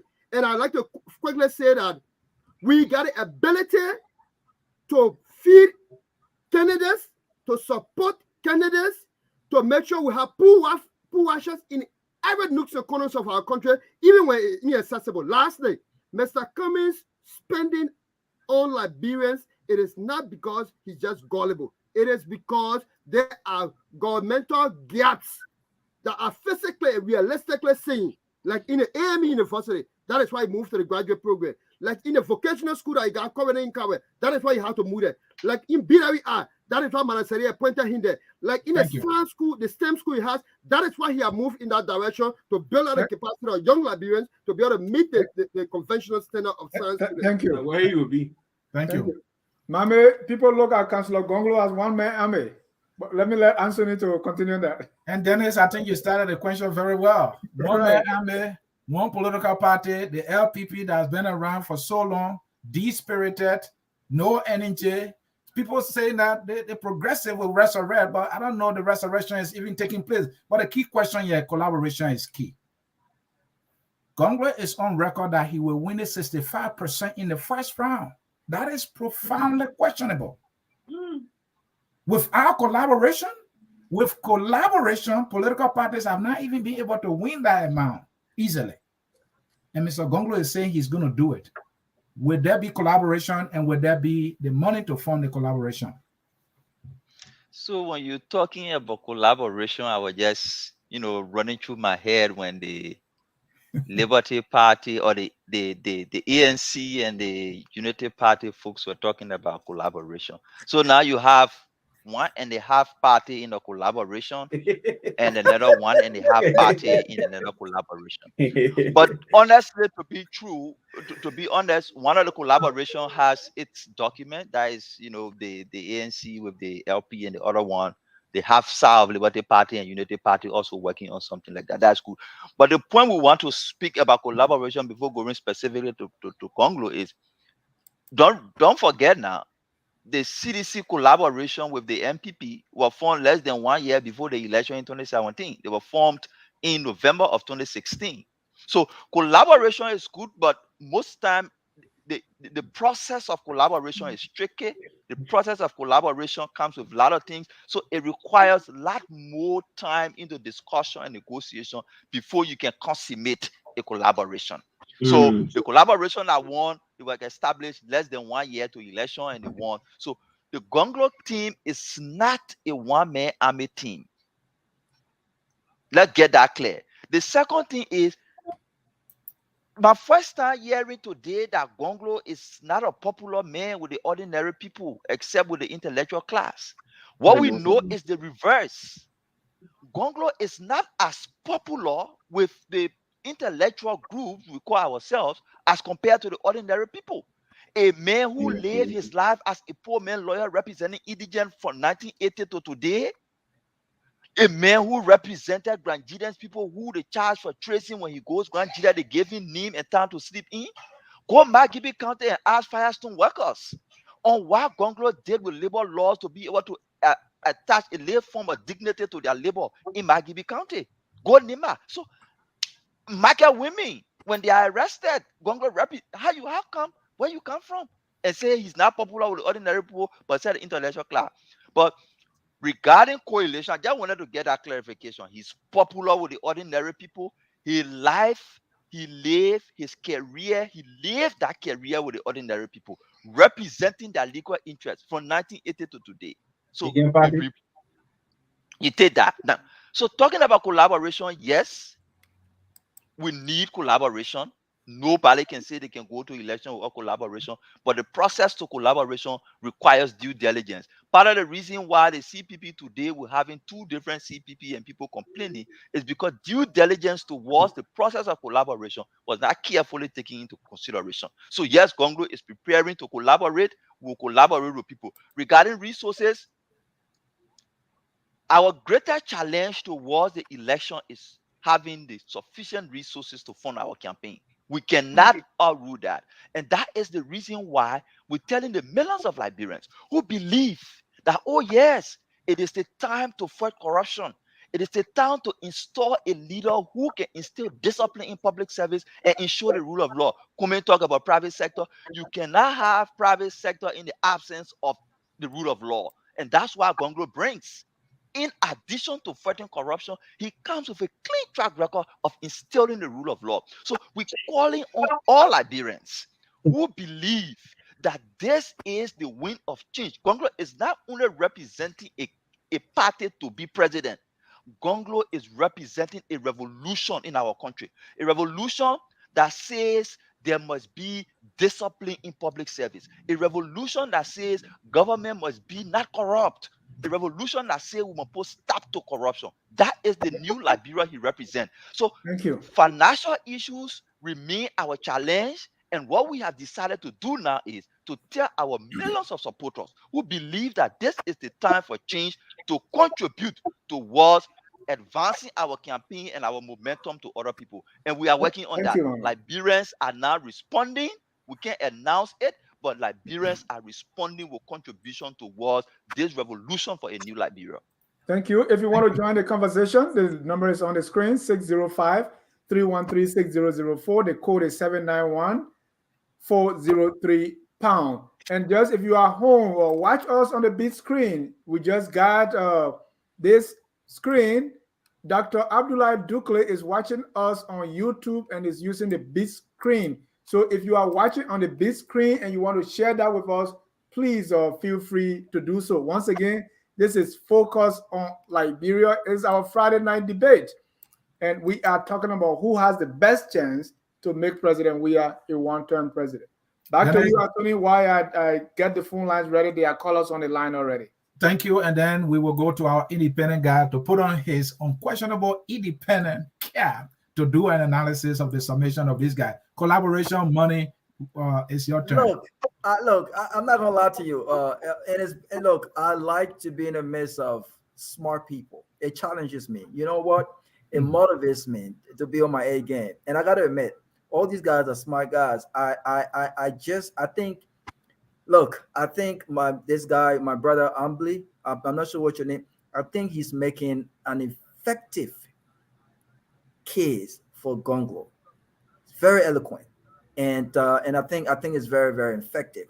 Now, I personally, Anthony, I don't believe collaboration. Collaboration is good, but what I want to see in Liberia, so that some of us can be a part of a political institution, I don't want to see more of a collaboration where parties come together with one objective to win an election or unseat another candidate, right? Who is an incumbent. I want to see political institutions that are bonded based on ideas, vision, and core values. And hopefully that is achieved in my lifetime. Collaboration is very good. Now, I think Jonathan says something unique. He's talked about the CPP, the version of what we have the CPP right now, and how the CPP is open to other candidates. Well, are the candidates afraid to compete? You guys afraid to compete? If Commings has all intentions of reaching out to other parties, other candidates to join in, why is it that he's already declared himself the standard bearer of the CPP? Why is it that he hasn't gone or encouraged going to a primary? It's with Gongloe. Why Gongloe, JMB, and others can't come together to go to a primary where they make their respective cases, okay, and go to a primary and let the people pick who the standard bearer should be. So collaboration is good, right? But I think that what we're lacking in our country is strong institutions. One last point I want to make. Can I answer the question you just asked? It's a question you ask, and you say, why is it that political parties can't come together and these George, let him talk, please. But it's good for me to answer him because this is a question that hey, Anthony, I beg you, let Tule answer. You know what happens when you do that, Robert? At the end of the day, right? The bitter nature of our body politic, right? When you bring these people together and you say they are vying for one seat, the winner will be left alone.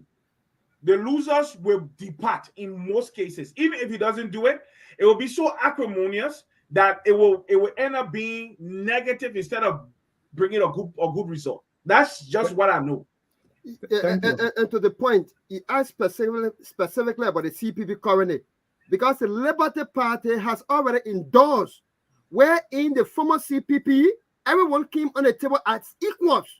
And if there's a transparent process, there must be a credible process. The point that today is saying, it just speaks to the level of corruption, that we cannot do anything on a perfect condition. We cannot do anything on a transparent condition. We can't do it. Jonathan, hold on. The endorsement you're talking about, the Supreme Court of Liberia ruled that Musa Belete messed up with the submitted a party document at NEC. The Supreme Court mandated NEC. Let me land, please. Yeah, it's a great The Supreme Court mandated NEC to accept the Supreme Court brought the parties together. Let us not go to the CPP thing. We talk about the current CPP. I'm saying to you that the noise you're making here. Mr. Tule, let Robert end his thought. Let Robert end his thought, please. Yeah, let me end my thought. I think you answered the question, but again, to Jonathan's point about the endorsement, though, if the goal is to bring in other candidates, and I think Commings prior to this breakdown of CPP were one of those questioning the selection of Joseph Boakai and the black voting and so forth and so on. So he's a democratic guy. He believes in democracy, right? And so if I was Commings to encourage that level of competition, when everyone else is saying, well, Joseph Boakai is the first to compete, well, if you have the opportunity and the endorsement of one party, and the objective is to go out and bring other parties, then those parties before the election should also have the opportunity to have a say-so on who represents that CPP. They won't not have the opportunity at this point because they're adding to the numbers, and the CPP already has a stand-up bearer, which goes to my point, and to George's point. When you look at the Democrat and the Republican, there's a primary. You have over 15, 20 candidates, right? Mm-hmm. But after the primary, after they have decided who becomes the standard bearer, right? Yeah, they go to a convention and the party comes together, but it's not based on the objective to unseat, primarily unseat George Weah, which is what the case is right now. It's based on ideas, right? So what we all need to encourage is political institutions that are based on ideas. It could be 2-party system, 3, 4-party systems, but you don't have necessarily encourage all of these collaborations where folks will come after one person wins, then everyone goes their separate ways, right? One last point I want to make before we go to the quarters. Someone talk about hate. I think it's a strong word. There are a lot of people. I use that word. There's a lot of people who don't believe in George Weah. And I will be unfair intellectually to describe that disagreement with this leadership of George Weah as being hateful. He was just animated. People hate George Weah.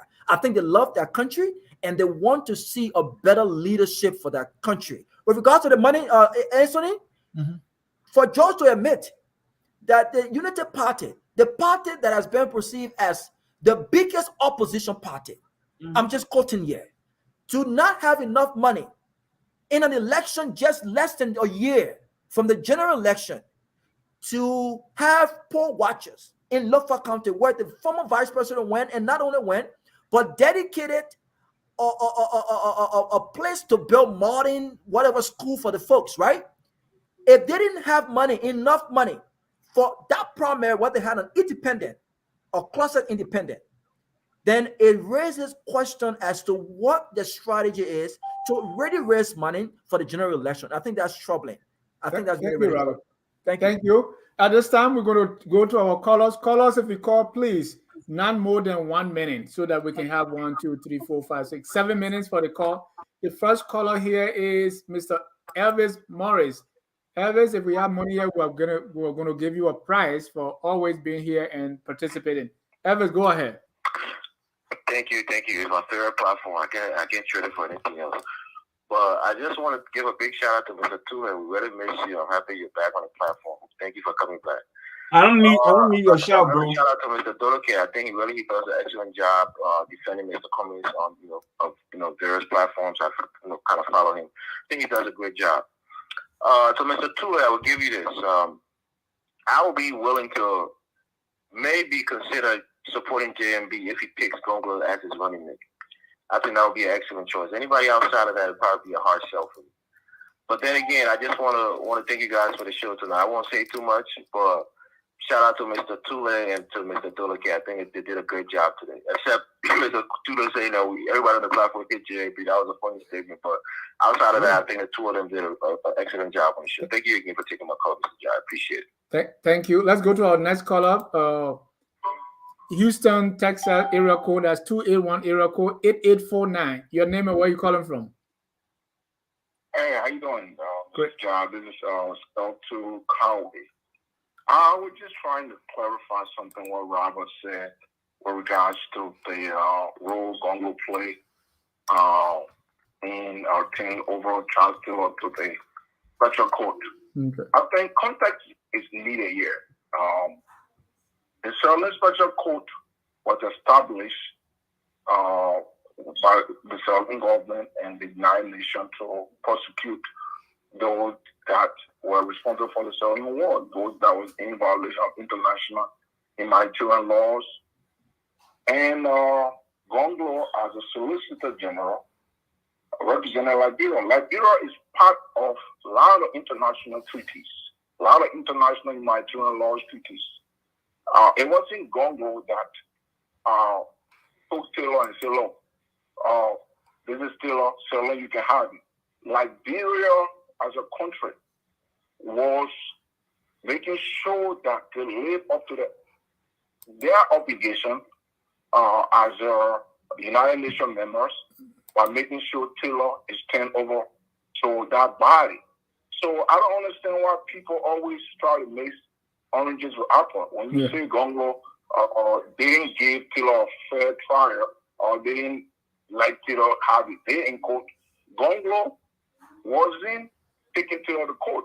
It was the Sterling Special Court that did that. Thank you. As a government represented the government. So I just want to clarify that.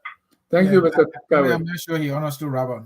He didn't understand Robert. Thank you. Let's go to our next caller here. 202 area code. The last number 8184. Your name and where you calling from? Yes, good evening, gentlemen. My name is Sekou Sharif. I'm calling from Washington, D.C. How are you? I'm doing great. Go ahead, Sekou. All right. Well, I wanted to speak on specifically the issue of Mr. Cummings having a corporate background. So some way, somehow, that corporate background will not translate to help benefit. And I think that's looking at it the wrong way, because the reason why I believe we're in the position we're in is the lack of systems, the lack of structures, the trial and error that we've seen over the course of this George Weah presidency, and quite frankly, over many presidencies, to be honest with you.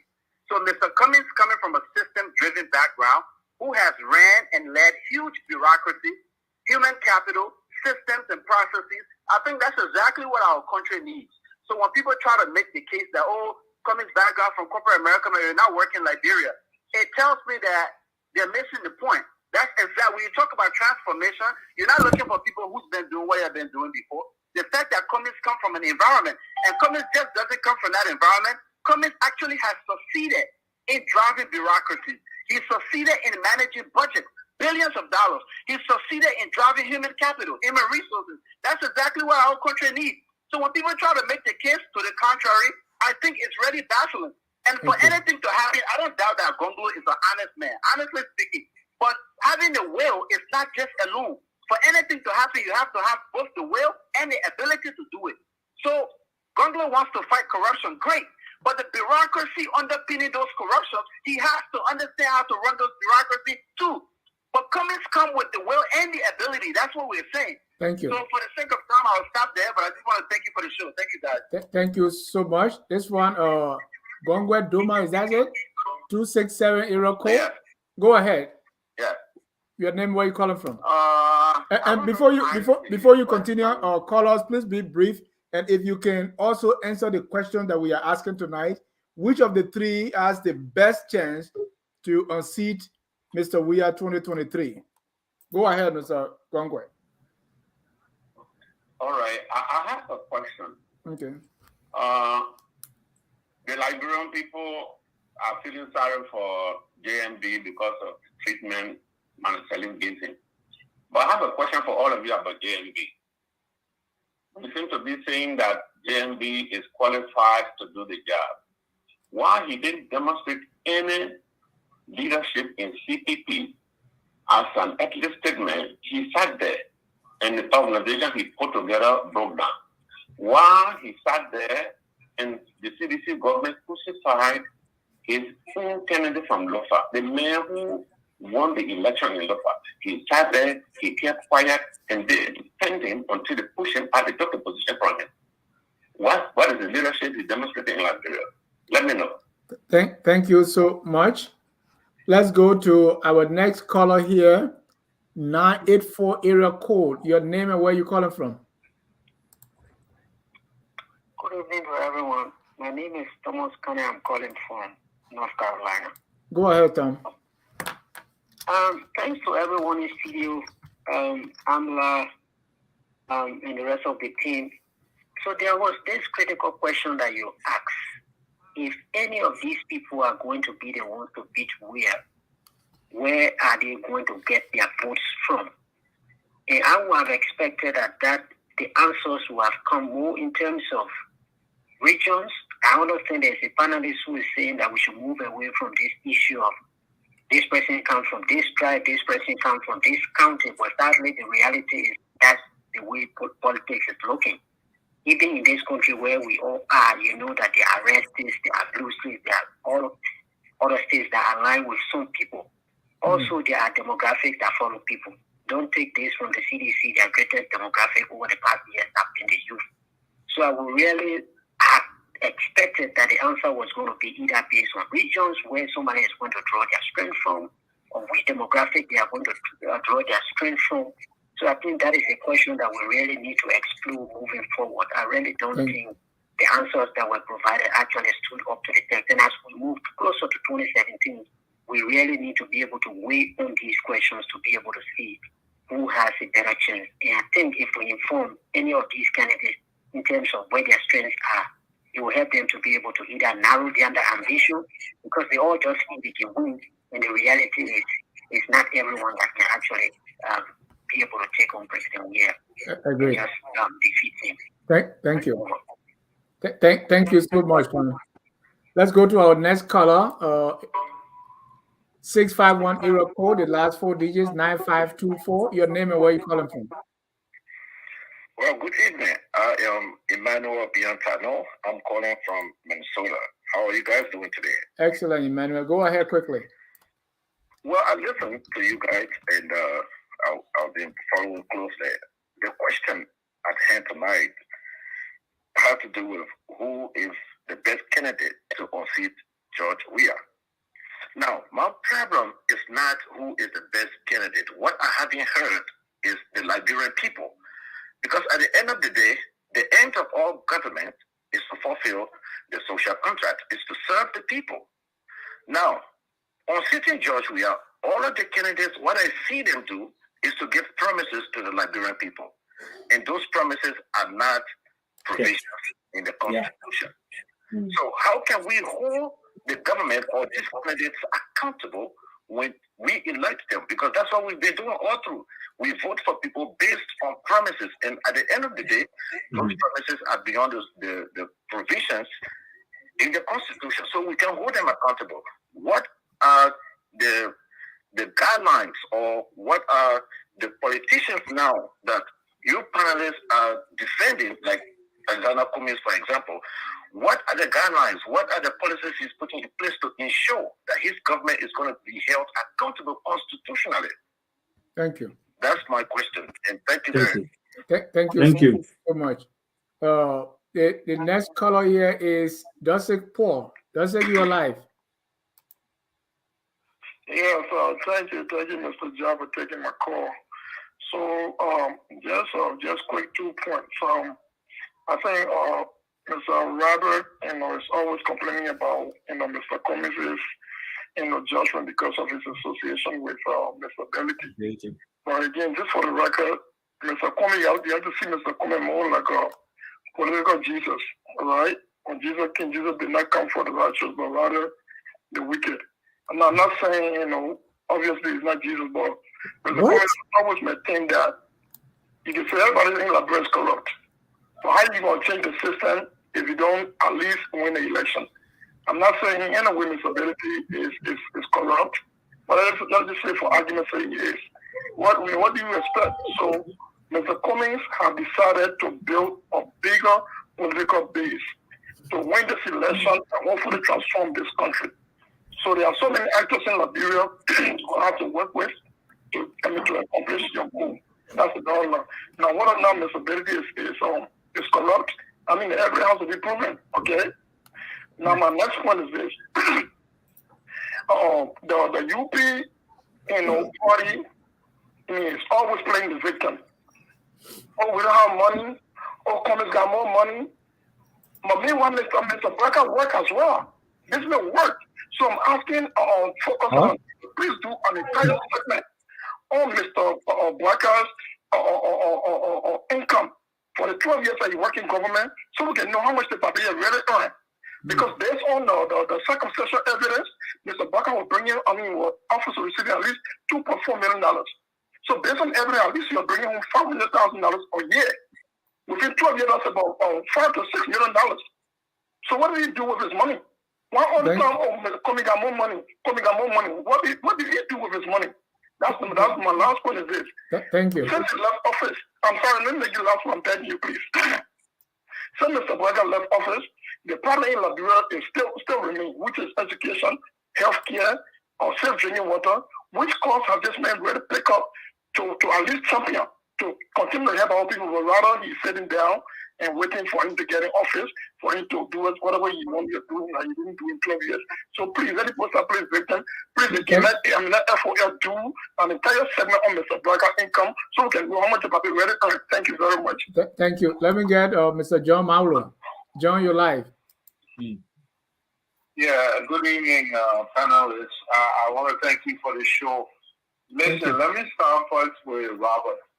Robert, you're one of the young guys I see go around on every show. You criticize everything, but you don't do the due diligence of doing your own research to find out what the laws say about the issues that you want to criticize. The issue about CPP, for example, the previous CPP, you talk about why they accepted. You should have looked at the laws that was waiting for the CCP, you would have known instead of just criticizing. You call Billity criminal. When no court of justice have cast him as a criminal, Billity can sue you. Do you have a proof? This man is walking around freely. He travels all over the world freely. Nobody arrests him. Nobody. Why are you guys keep on calling him criminal? Would you like somebody to sit down or your dad or yourself without any justification? You need to stop this kind of stuff. Mr. Ambulai, I want to thank you very much for making it clear to those who keep talking about whether corporate acumen is transferable. Everyone who says they haven't worked in the corporate world or know nothing about government administration, because it's not different.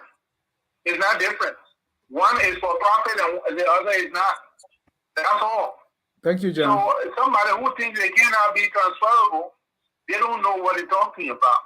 Now, Mr. Tule, John, please wind down. We have so many callers. 1 minute for each caller, please. Yeah, okay. That one I want to wind down. Tule, you keep talking about numbers. Give us empirical data. Your party is divided by three. The Ellen Johnson group, the ones that went to CDC, and the ones that decided to stay around Joseph Boakai. That one group there. The Liberty Party you're talking about is fringes, exiled member of Liberty Party. Because the Liberty Party that is registered with the government works with the ANC. So which numbers you talking about? When somebody had all the numbers, she couldn't win. That's not true. CPP, he bounced with 3,000 votes. Thank you, John. That's not true. Don't give us empirical data, or you need to stop. Thank you. Thank you, John. It left with the people who controlling the show, because I will respond to you right now, because I don't know why Robert is backing this. Please write it down, Mr. Tule. Let's get go ahead, man. Go ahead. Aliyu, go ahead, please. Yes. Yes, sir. I'm very disappointed in the debaters tonight.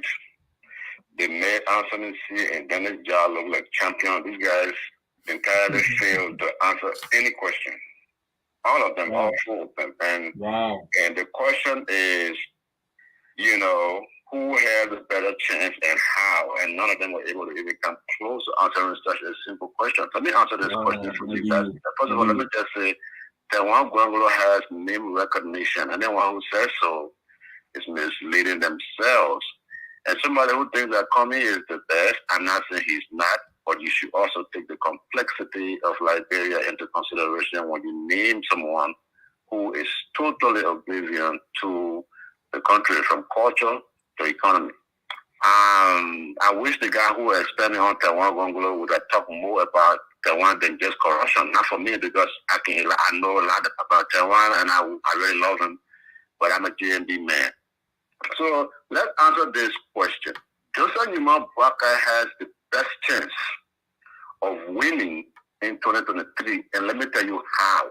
Because somebody said Taiwan Gongloe is the only Nimbaya, so no, Taiwan Gongloe got number in Nimbaya. But remember, George Weah, under the umbrella of the former rebel leader, also has a huge chunk of Nimba County. And Joseph Boakai will also take a share there. Among everybody in the race, Joseph Boakai is the only one who has almost a statutory constituent. You understand what I'm saying? Joseph Boakai will win local government with a minimum of 80%. But he's the only one in the race, and no one can debate that. So let me tell you how Joseph Boakai is going to win this thing. It's simple. We are going to get Yombli Kanga Lawrence as a vice senator, and if Musa Benedict can contend that, and let it go ahead. The first thing we do is we have Yombli suspend her membership with the Liberty Party, which is legal under the laws of Liberia, and come to the Unity Party and becomes gender barrier.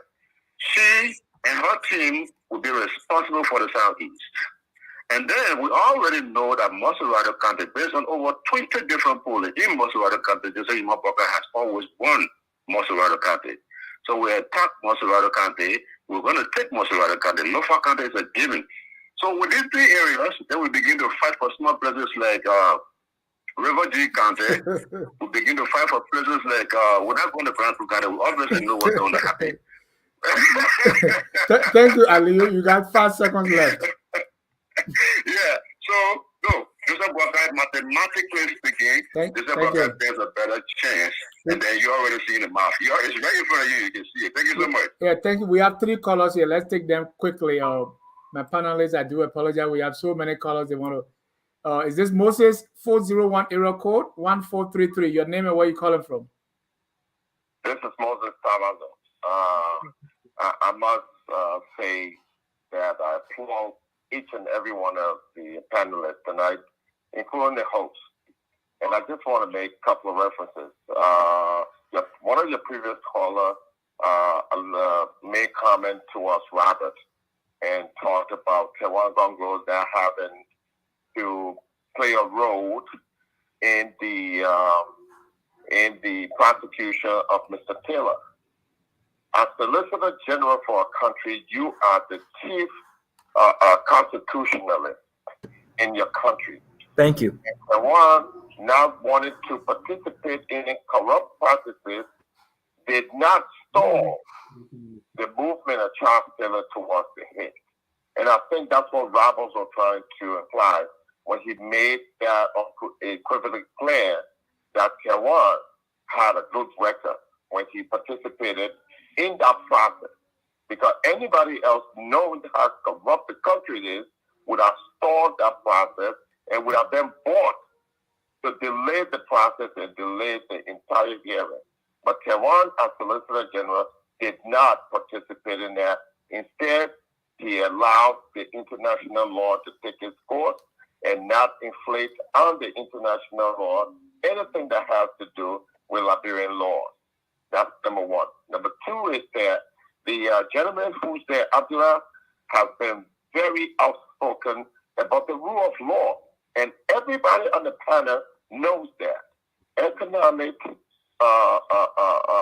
growth depends particularly on the rule of law. In every country that you talked about, you guys are all here in the United States. That's why the Homeland Security was created after 9/11 because of the security threat. So if you don't have a rule of law, you don't have a country. Your economy would never grow. No private entity is going to come to your country. Rule of law is very important. And I think that's what Tewa Gongloe brings to the table. Thank you for your time. I appreciate you all. Thank you so much. Let's get Mr. Emric Benson Nicole. Emric, you're live. Hi, so all the panelists over there. Thank you, Dennis. Thank you, Anthony. I know I've been listening. Very, very good show, and all of the guys over there, you guys are doing a great job. I'm not going to push my agenda by dismissing other people, like what Ali just did. All right. To a point, George, I listened to you. You talked about coming in bed with the Ellie, what they call, or with Ellie. But you forgot to also mention that JMB was there for 12 years. But you mentioned Cummings was never VP to Ellie. You see the level of deception we have in our body politics. Now you have relegated yourself to the tribal politics and saying it's all tribal, and you're picking a town from Bon County, now you're putting it into Lo-Fi and showing how the people in Bon County are in Lo-Fi. All of those things. Look, the numbers are clear.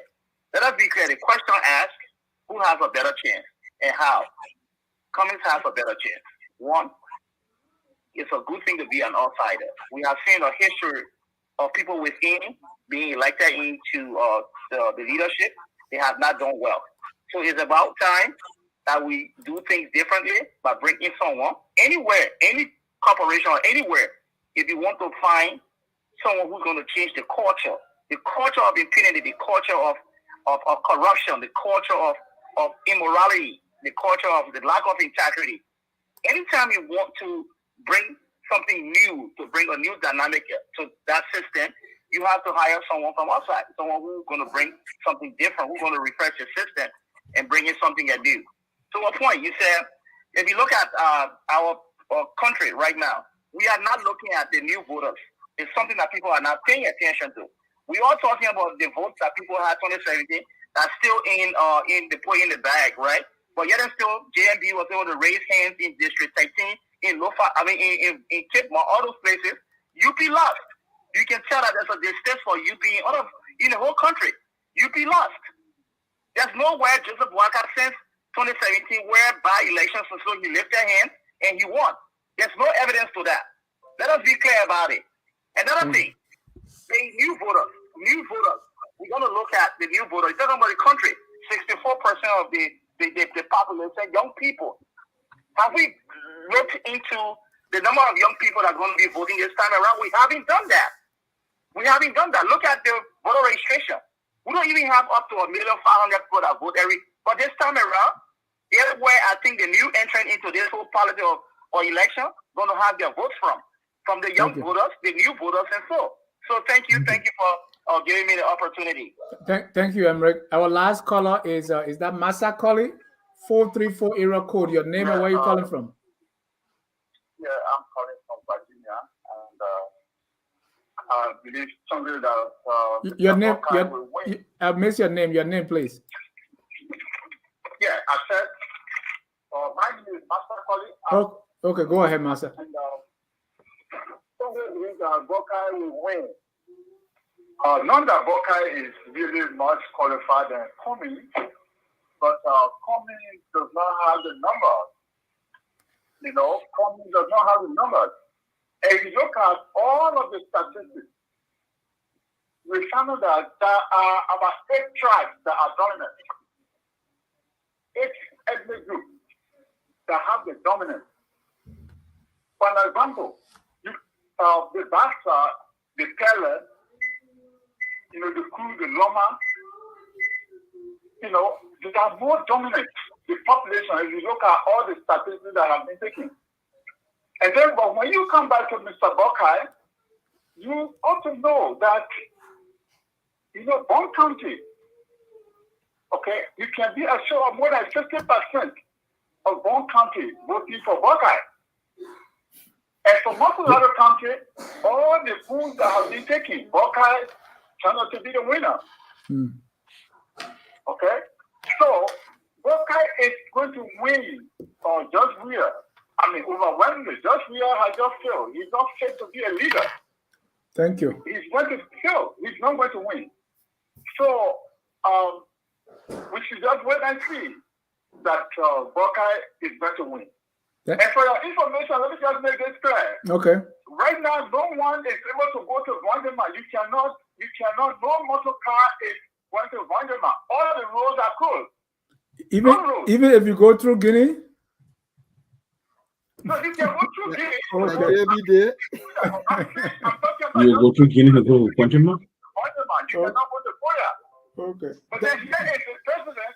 Yes, the president that he has a private jet traveling here and there, taking the Nigerian people money. Thank you. And that is all over the country. Okay, thank you very much, guys. Thank you. And guys, I'm coming to you, but we also want to announce here that okay. So I will give you a chance to respond one each. At least take 2 minutes to respond to our callers, and then from there we'll have some announcements. So let's go around the room and respond to the callers. And please observe the time. Time is fast spent, and we should be winding down very soon. Let's start with Mr. Tule. The most important point I want to state here, and to everyone who is avoiding this point, our country is a country of laws and not men. The Supreme Court ruled in the Liberty Party issue, and the Supreme Court recognizes Yombli Kanga as the political leader of Liberty Party. The Supreme Court mandated the Liberty Party to make corrections to the national constitution and resubmit it. The Supreme Court mandated that Liberty Party withdraw, that NEC allow Liberty Party to withdraw the constitution that Musa Belete and what the young man named Kula submitted at NEC.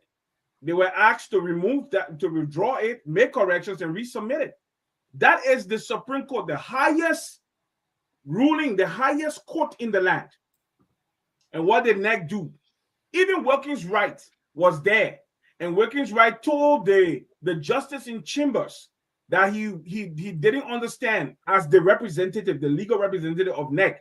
He had advised his clients about their involvement in our national politics and to take their hands from the Liberty Party issue as is.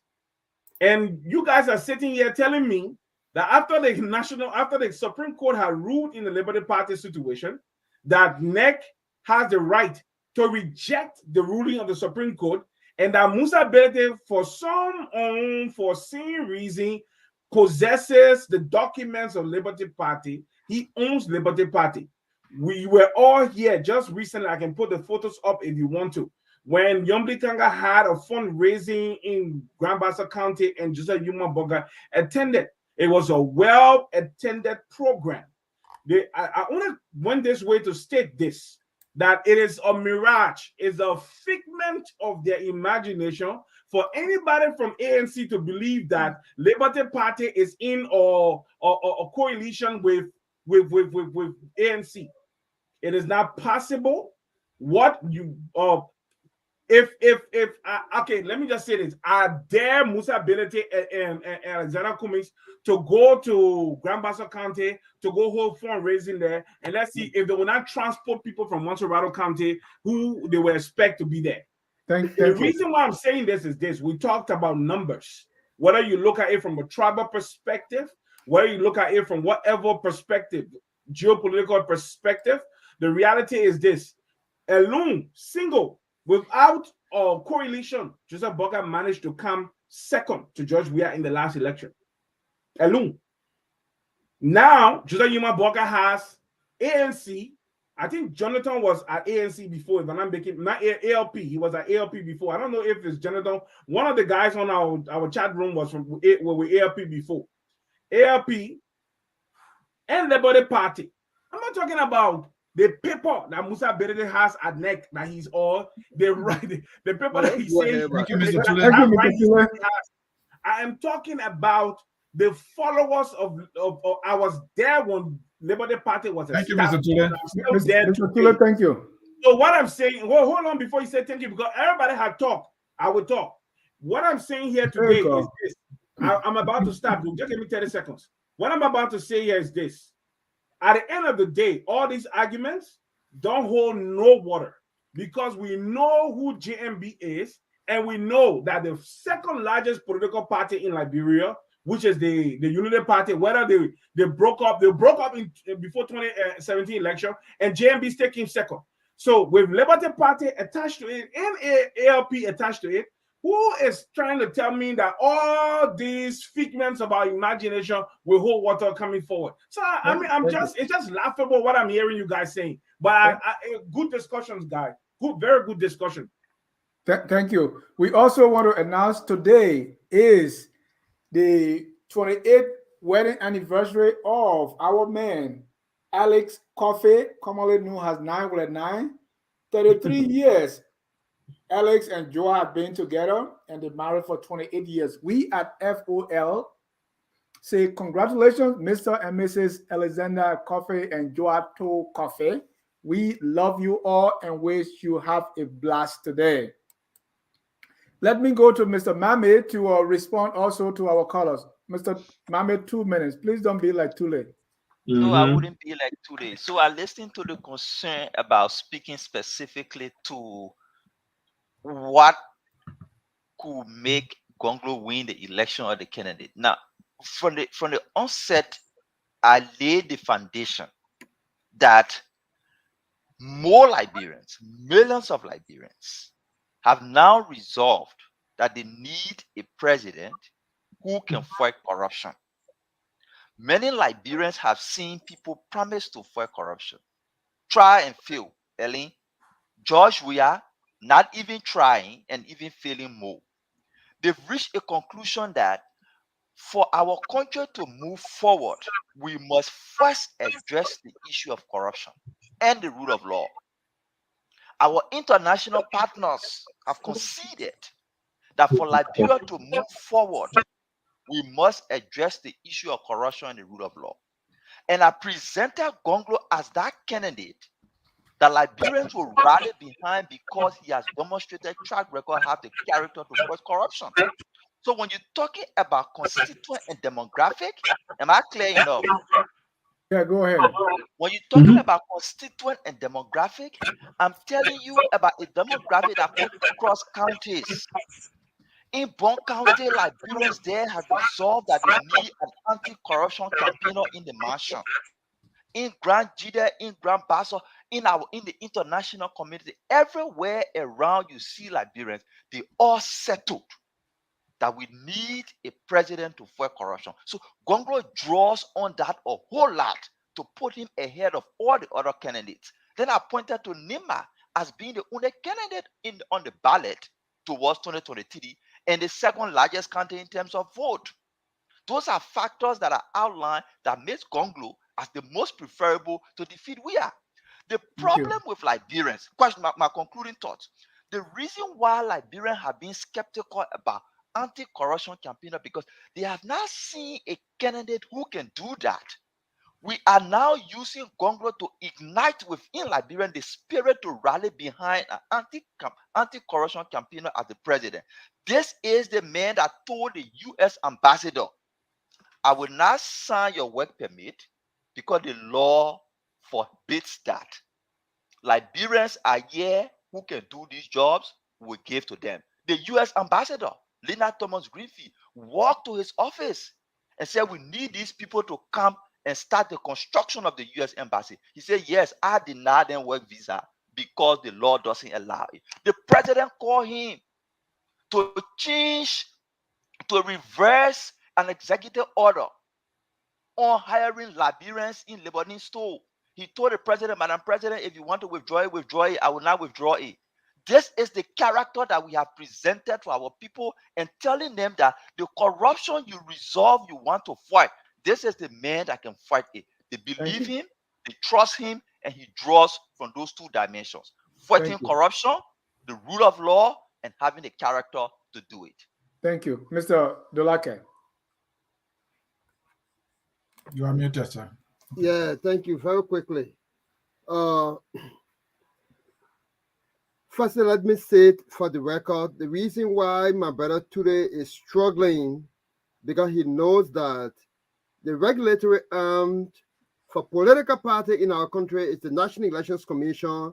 And Yombly has no office space to be inspected, no bank account to be checked. And so he will gallivant around the issue and you beg and leave the rest of the issue the caller have raised and reduce Omer Boakai chance of campaigning for him on a narrow Yombly after so many calls have been made. But let me deal with the issue. When I came all year, I was very clear. And I said that what Liberia lacks at this time is a manager. For 175 years, we are 175 years much younger than the rest of the world. The reason it is because we don't have system. And Mr. Cummings comes from a corporate background. 85% of public engagement in the United States of America is outsourced to company and corporations. And Mr. Cummings knows how to handle these things. So coming to Liberia, and we try to make Liberia as some kind of government that is so sophisticated, knowing it is so difficult. The problem that Liberia government is difficult is because it is corroded with corruption, a massive corruption. That's the reason. And if you have someone who can get their hands on deck, who knows how to manage the ambulance, human being, resources, and the technical ability, definitely that person can drive our economy on a transparent note. And that is why Mr. Cummings have known over the period of time. About vote concentration, Alex Cummings came 18 months to the election. Among traditional politicians in Mesorado, the seat of government, he came 10, getting a whooping 50,000 votes. What we have done, what President Mr. Boakai have been in the process, Mr. Cummings have been the loudmouth politician criticizing and providing option. The records are clear that he took the CPP on. He ought to guide the CPP. He ought to draft a framework, even though other people lie on a knee. And today is in the Minsky report, for which of the Solicitor General is charged for prosecuting people on fast. And he was able to speak on too many issues and saw that CPP were able to elect too many candidates. What happened in Lofa County under Mr. Cummings in Lofa in the most recent time? It wouldn't have happened when Mr. Cummings was cheering because he saw to it that there were pool watchers available. So when you speak about Madam Nyombli Kanga, there were candidates in Bassa that Mr. Cummings talked to not contest because Madam Nyombli Kanga are contesting. And if you play that process again, you'll see the difference there because those candidates will come on the side of Mr. Cummings and the CPP. Thank you. Robert, your response to our callers. Thank you. I just want to say before I respond to the callers, is that we got 2 minutes. I got 2 minutes. I just want to say that I think Joseph Boakai, the numbers from 2017 cannot be relied on for 2023, and I think Lofa, spoke to that. Also, I just want to also say is that and I tell my friends who support Joseph Boakai from a good place. Don't depend on those unsophisticated polls across the country. Those polls are not backed by data, and they will mislead you. Now, it was this guy who described Cummings as the political Jesus, and I think he was making an argument as to why Cummings has decided to work with everyone. Look, we are not taking away the rights of any Liberian. And this argument that because a court has not found you guilty of a crime somehow means that you are not corrupt makes no sense. I mean, you know how many folks have called George Weah corrupt? Has any court convicted him of any crime? So that argument is mute. It makes no sense whatsoever. When we see criminals, when we see the activities, and when we see what they're involved with, it's very clear that they're criminals. And a character like Musa Ability, we know has been the problem, part of the problem for Liberia. A character like Ben Ayure has also been part of the character for Liberia. And when Cummings speak about doing the same thing over and over and somehow expecting a different result, we expect him to lead differently. Someone talk about why is it that they accepted They accepted the CPP. My only argument is this, and I think all of you guys have made some great points. The sanctions on this government is very, very huge, and I think with a unity opposition party, I think they can really put some holes in the re-election of George Weah. But remember that this sanction, though very important, is not a sanction on the government of Liberia, nor is there a sanction on the Liberian people. 3 individuals have been sanctioned, and those folks will have that day in court. However, the burden is still on the opposition to make their case for the Liberian people. And in part of making that case, they have got to lead differently. They have got to be bold enough, like Joseph Boakai have got to come up and say, look, I would do differently when it comes to education, what Ellen Johnson did not do. I will do differently when it comes to nepotism, what Ellen Johnson did not do. We are looking for that kind of bold statement. But 2023 will be very, very interesting. I look forward to more of these conversations. I think all 3 of you guys made some interesting points. But I will close by saying that, and I don't mean to offend you, my brother Ambalet, but I believe very strongly right now, and maybe Jonathan and George might start looking at this. And I said this the last time. I think Gongloe is in the position to be a great vice presidential pick, which will make it easier for him to get to the presidency. And I think if he moves carefully, he will be a great pick, a pick that I will support. Thank you very much. Thank you, gentlemen. Thank you so much for putting up such a splendid performance here. Now we're going to go to our closing argument, and we're going to start with George. But here is what I want you to include in your closing argument. The question asked is, who has the best chance to win to win against the president? Why? I want you to include as a summary what are the strengths of George Weah, and how is your candidate going to dismantle those and win? Because you got to recognize that George has an advantage, the home court advantage. So how will your candidate deal with that in order to unseat him? Mr. Tule, you go first. You just threw in a different topic altogether. That's what I do, man. That's a totally different topic altogether. No. The reality here is this. George Weah have shown that he doesn't know how things work. He has, apart from having governmental experience, anybody can have government, except you work in government, you cannot have governmental experience. And everybody cannot work for government. People come from the private sector, people come from their own individual business endeavors. But you got to know how things work. And that is one of the biggest undoing or feelings of George Weah. He doesn't know how things work. He's not an academic. He has not read anything. And he has relied on unreliable people because he doesn't have his own articulated ideology. How is BNB going to take advantage of that?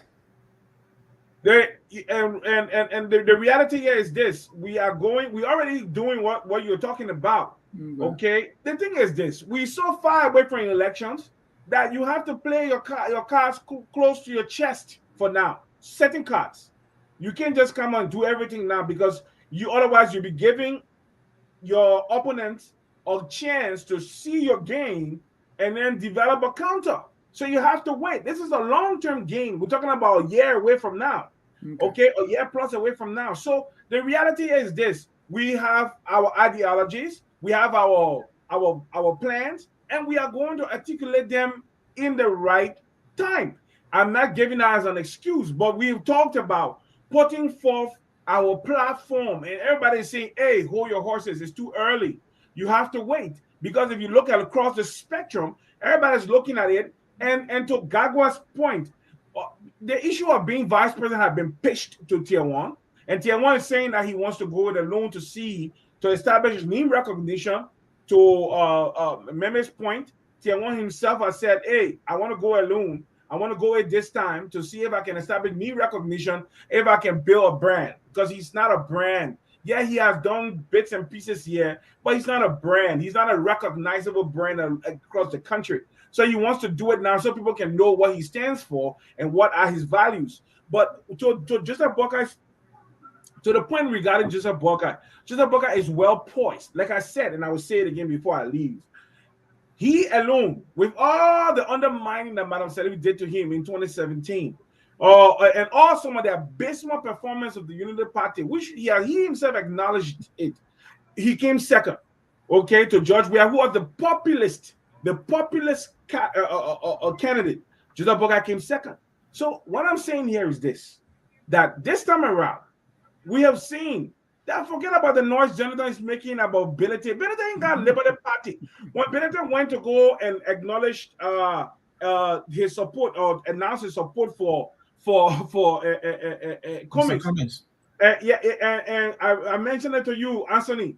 They were afraid to show the hall in Ganta when they had that convention that they had. They were not even up to 100 at that convention. So we know the people in Liberty Party that have gone to support Ability and also support Commings. Commings and Ability both know that they do not have the will of the people from Liberty Party supporting them. They know. So they're just trying. It's like this.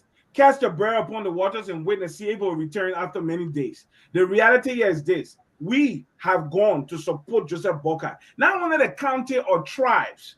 I'm talking about the people, the ideologues of Liberty Party, the ideologues of Unity Party, the ideologues of ALP, and many well-wishers across the length and breadth of Liberia have decided that they will make this man president. Not because we want to throw our country away, but because we know what he brings to the table. He's an elder statesman. He understands how things work. He is a man who is honest. He has the virtue of integrity, and we believe that he can lead Liberia. So that is the reason why we are supporting him. It's not just a function of our imagination, just saying, "Oh, we're in a race. Oh, we're doing vocational school here. We're doing this. We're doing." Everyone has done all kinds of things. Thank you, Mr. Tule.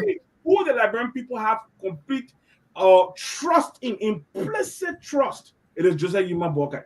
Thank you. Let's go to Mr. Jonathan Tayo Dulake. Your closing statement summarizing why Mr. Commings is the best. And don't forget, looking at the strength, what George Weah has, how does Mr. Commings stand to dismantle that in order to win? I want you to include that, even if for 30 seconds. Okay, the strength aspect, I will leave the strength for the last. Strength, but I'd like to say, like I have said repeatedly, that Mr. Commings comes from the background of the corporate world, and Liberia have been lacking and still continue to lack managers that will manage our resources collectively and distribute it transparently. That is why on our 5 pillars, we got corruption as the major aspect, and those things that corruption has to concentrate on the issue of the mining sector, the factory, the revenue that we generate, how they are tracked, and how they can be transparented, utilized for the benefit of our people. We spoke of the issue of the development of the agriculture. There where Mr. Commings is concentrating, we have huge importation of rice. As we speak currently, 14 million is then questioned by importers as to whether they have been given to them. Maggie is still under question by that.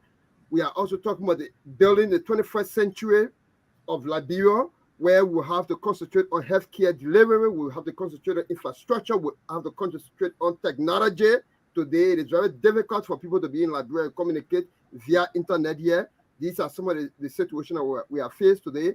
And expanding education. So every aspect that I've spoken about Mr. Commings, the reason why some of our colleagues, especially the Boakai of defendant, will not be able to point to practical example is because government paid them through all their lives, unlike Mr. Commings, who work as a corporate person, and they have been unable to give back to the Liberian people.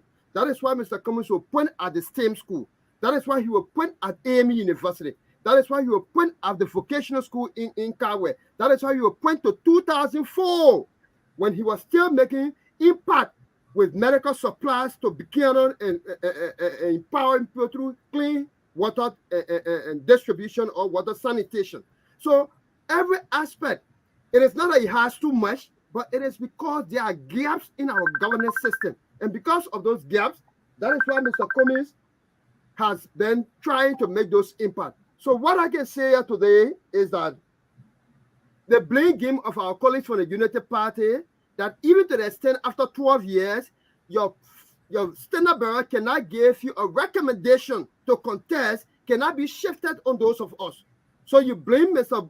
Manasseh, you blame Amara Kone, you blame Musa Belete, though he supported in 2011, and you all are jubilant. But only because he has changed justice today, you now shift the blame on us. We are not responsible for that blame. If you have issue with Mr. Belete, you must go to the court and confront the court. What ANC has done is to collaborate with that of the Liberty Party that is recognized by the National Elections Commission. Our strength against Weah have been Weah does not understand governance. Weah is very corrupt to the core. Weah was able to build himself condominiums that he concentrated on the needs of the Liberian people. We are taught to give Zogos money, then to rehabilitate them. Those are areas that we want to concentrate on. Today, as we speak, finally, Flotoma of Ganta, or business person, not even corporate to that level, is the one managing our LEC far better than the government of the Republic of Liberia. That is what business does.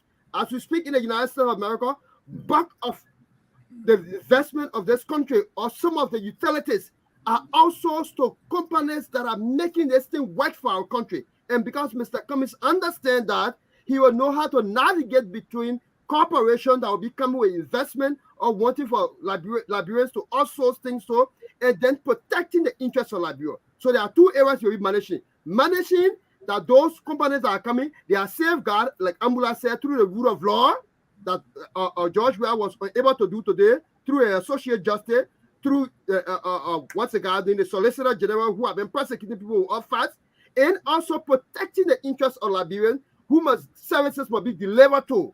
So those are things that Mr. Cummings brings to the table. And so, Mr. George, today, we have nothing against you. That's why I keep laughing. We felt more hurt because we were lied on. That is why it's in a report today. We felt more hurt because you took it out of the process. But we are not still hurt. And we still look, like Mr. Cummings last day said, Mr. Gongloe is a very good species, outstanding person. ANC and the CPP are open to any group of Liberians who can amalgamate force in order to take the nightmare who does not understand anything about governance or our shoulder. Thank you. Mr. Mami, your closing argument, again, a summary of why Councillor Gongloe is the best to unseat President Weah, and what are those things, those strengths of President Weah that your candidate will be able to dismantle in order to win? One caller was talking about Joseph Boakai having 25 million every year and maybe taking 50 million. We just wanted to make that clear. The budget for the office of the vice president is not the salary of the vice president that he takes home. So people should start saying Boakai got 50 million every year and stuff like that. But to your question about closing, in the history of every country, there is a time for specific leaders. When America is preparing to go to war, or America is in war, they look among their brightest in terms of their military capability and experience, in terms of their background in the military, and make them president. Because that moment is the moment to confront war and adversaries. In Ghana, when Ghanaians were looking for revolutionary to do away with the British, they saw it in Kwame Nkrumah. That was his characteristics.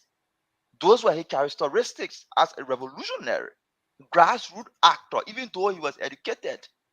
They took Kwame Nkrumah. Today in Kenya, Raila Odinga is defeated because the Kenyans see that Raila is more of a revolutionary actor fighting for change than a career diplomat wanting to advance change with experience. They selected to push Raila aside and take their vice president, who is a trained agricultural economist, being working with farmers. Liberia's situation today, we find ourselves with a big lion in the room. That lion is fighting corruption. We know the issue about investment in private sector. We know the issue, and Gongloe understands that. As former economic instructor, he understands that. But the fundamental problem we face with at this moment is how can we put corruption under control so that we have sufficient money to invest in education, invest in healthcare, invest in other social services. Like America will take their best when they are in the process of going to war or fighting war. They will take their best and put there. The Ghanaians did with Kwame Nkrumah, but today not using revolutionaries because the challenges the country face are not challenges that revolutionaries can face.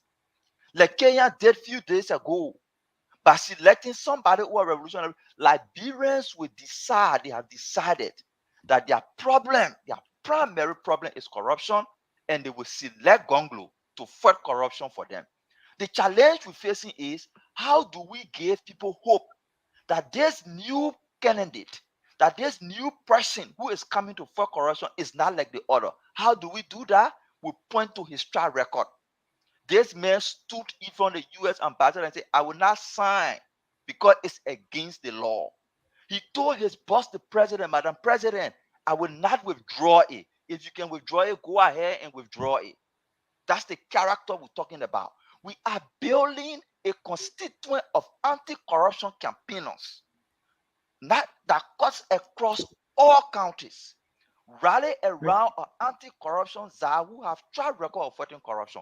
Not being corrupt like Commings, not being corrupt like Boakai is not equal to being able to fight corruption. Thank you. Regarding your final question about Weah's strength towards 2023 is basically using money to waste and distribute on our poor people. That is a major challenge we should not overlook. Our people are poor, our people are desperate, they're looking for food, they are risk adverse. They don't think far beyond what they eat today, most of them. We are intent to use state resources, distribute as a humanitarian on our people, and attract their vote. How we intend to fight that is we are using both our international and domestic partners to ensure that they instill discipline now before towards 2023. The sanction on Magay has sent shockwave in the spine of those people who have been intending to use state resources to do campaign. You don't know that? So we have already started correcting what we consider to be a big challenge towards 2023. Weah will spend money, but he will be guarded because the people who will take state money and give to Weah to spend for campaign, they themselves are aware that they could find themselves in the situation Magay found himself today. Thank you. Mr. Gagwa, the unquestionable independent. I'm enjoying listening to this guy, and I hope that I really do hope that and this is my first time listening to him. I think he's very effective. I hope that the Gongloe team sees the value he adds to this to his camp and recruit him. I think he's an effective communicator, and he has eloquently articulated the issues here tonight on behalf of his candidate. Unfortunately, it still looks kind of dark for him. He made mention of the U.S. and how there are moments for leaders. Unfortunately, the United States government, the people understands the issues. They ask the tough questions, and they don't vote based on bag of rice or T-shirts. They vote based on primarily on those issues. Unfortunately, we need a lot of training done in Liberia when it comes to voters education, and it won't take from now to 2023. It takes years. Years. We need that foundation where people are asking and holding the lawmakers and holding the elected officials accountable. Look, Joseph Boakai, if any candidate in this race is afraid of Joseph Boakai, I encourage you to not go out there and put your best foot forward. This whole idea that Joseph Boakai single-handedly came second because he has the number will not exist in 2023. George Weah defeated Joseph Boakai in 2023 by a pretty good margin. And 2017. And irrespective of what's happening with this government right now, and I think my man mentioned a lot of different things. Any opposition leader who underestimates the power of an incumbent, anyone who thinks that George Weah's popularity has disappeared because of what has happened, anyone who thinks that George Weah has already lost this election will be going into this election already defeated, because this election will be one that is very, very competitive. And as an incumbent, I would like to think that he already has the advantage. There are things that needs to be put in place. But if I was Alice Commings, if I was Gongloe, if I was JNB, I'm not going to mention JNB because I don't think JNB stands the chance as much as those who support him wants it to appear.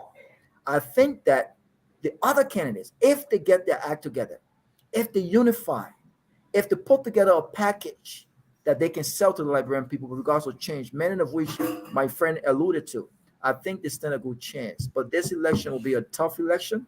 The incumbent will fight for a second term, and the sanctions, the suffering, and all of what is happening in our country, our people have a tendency of rewarding bad behavior. They have a tendency of rewarding failures.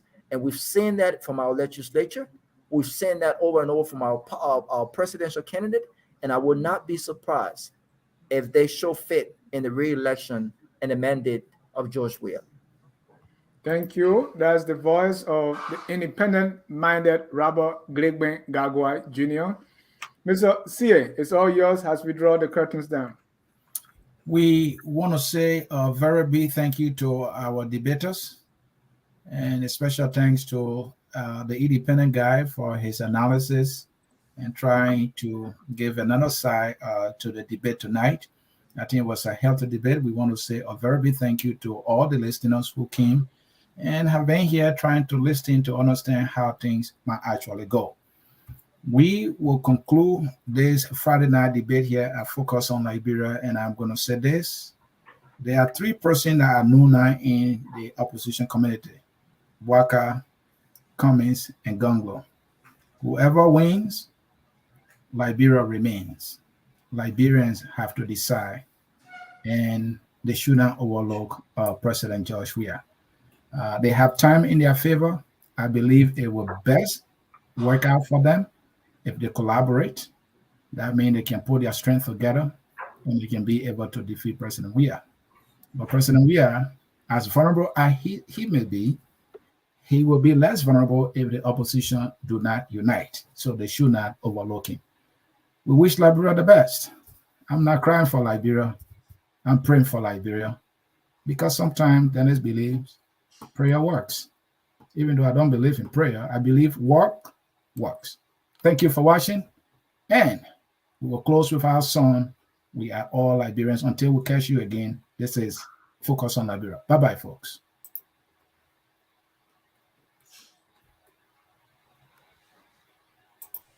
We are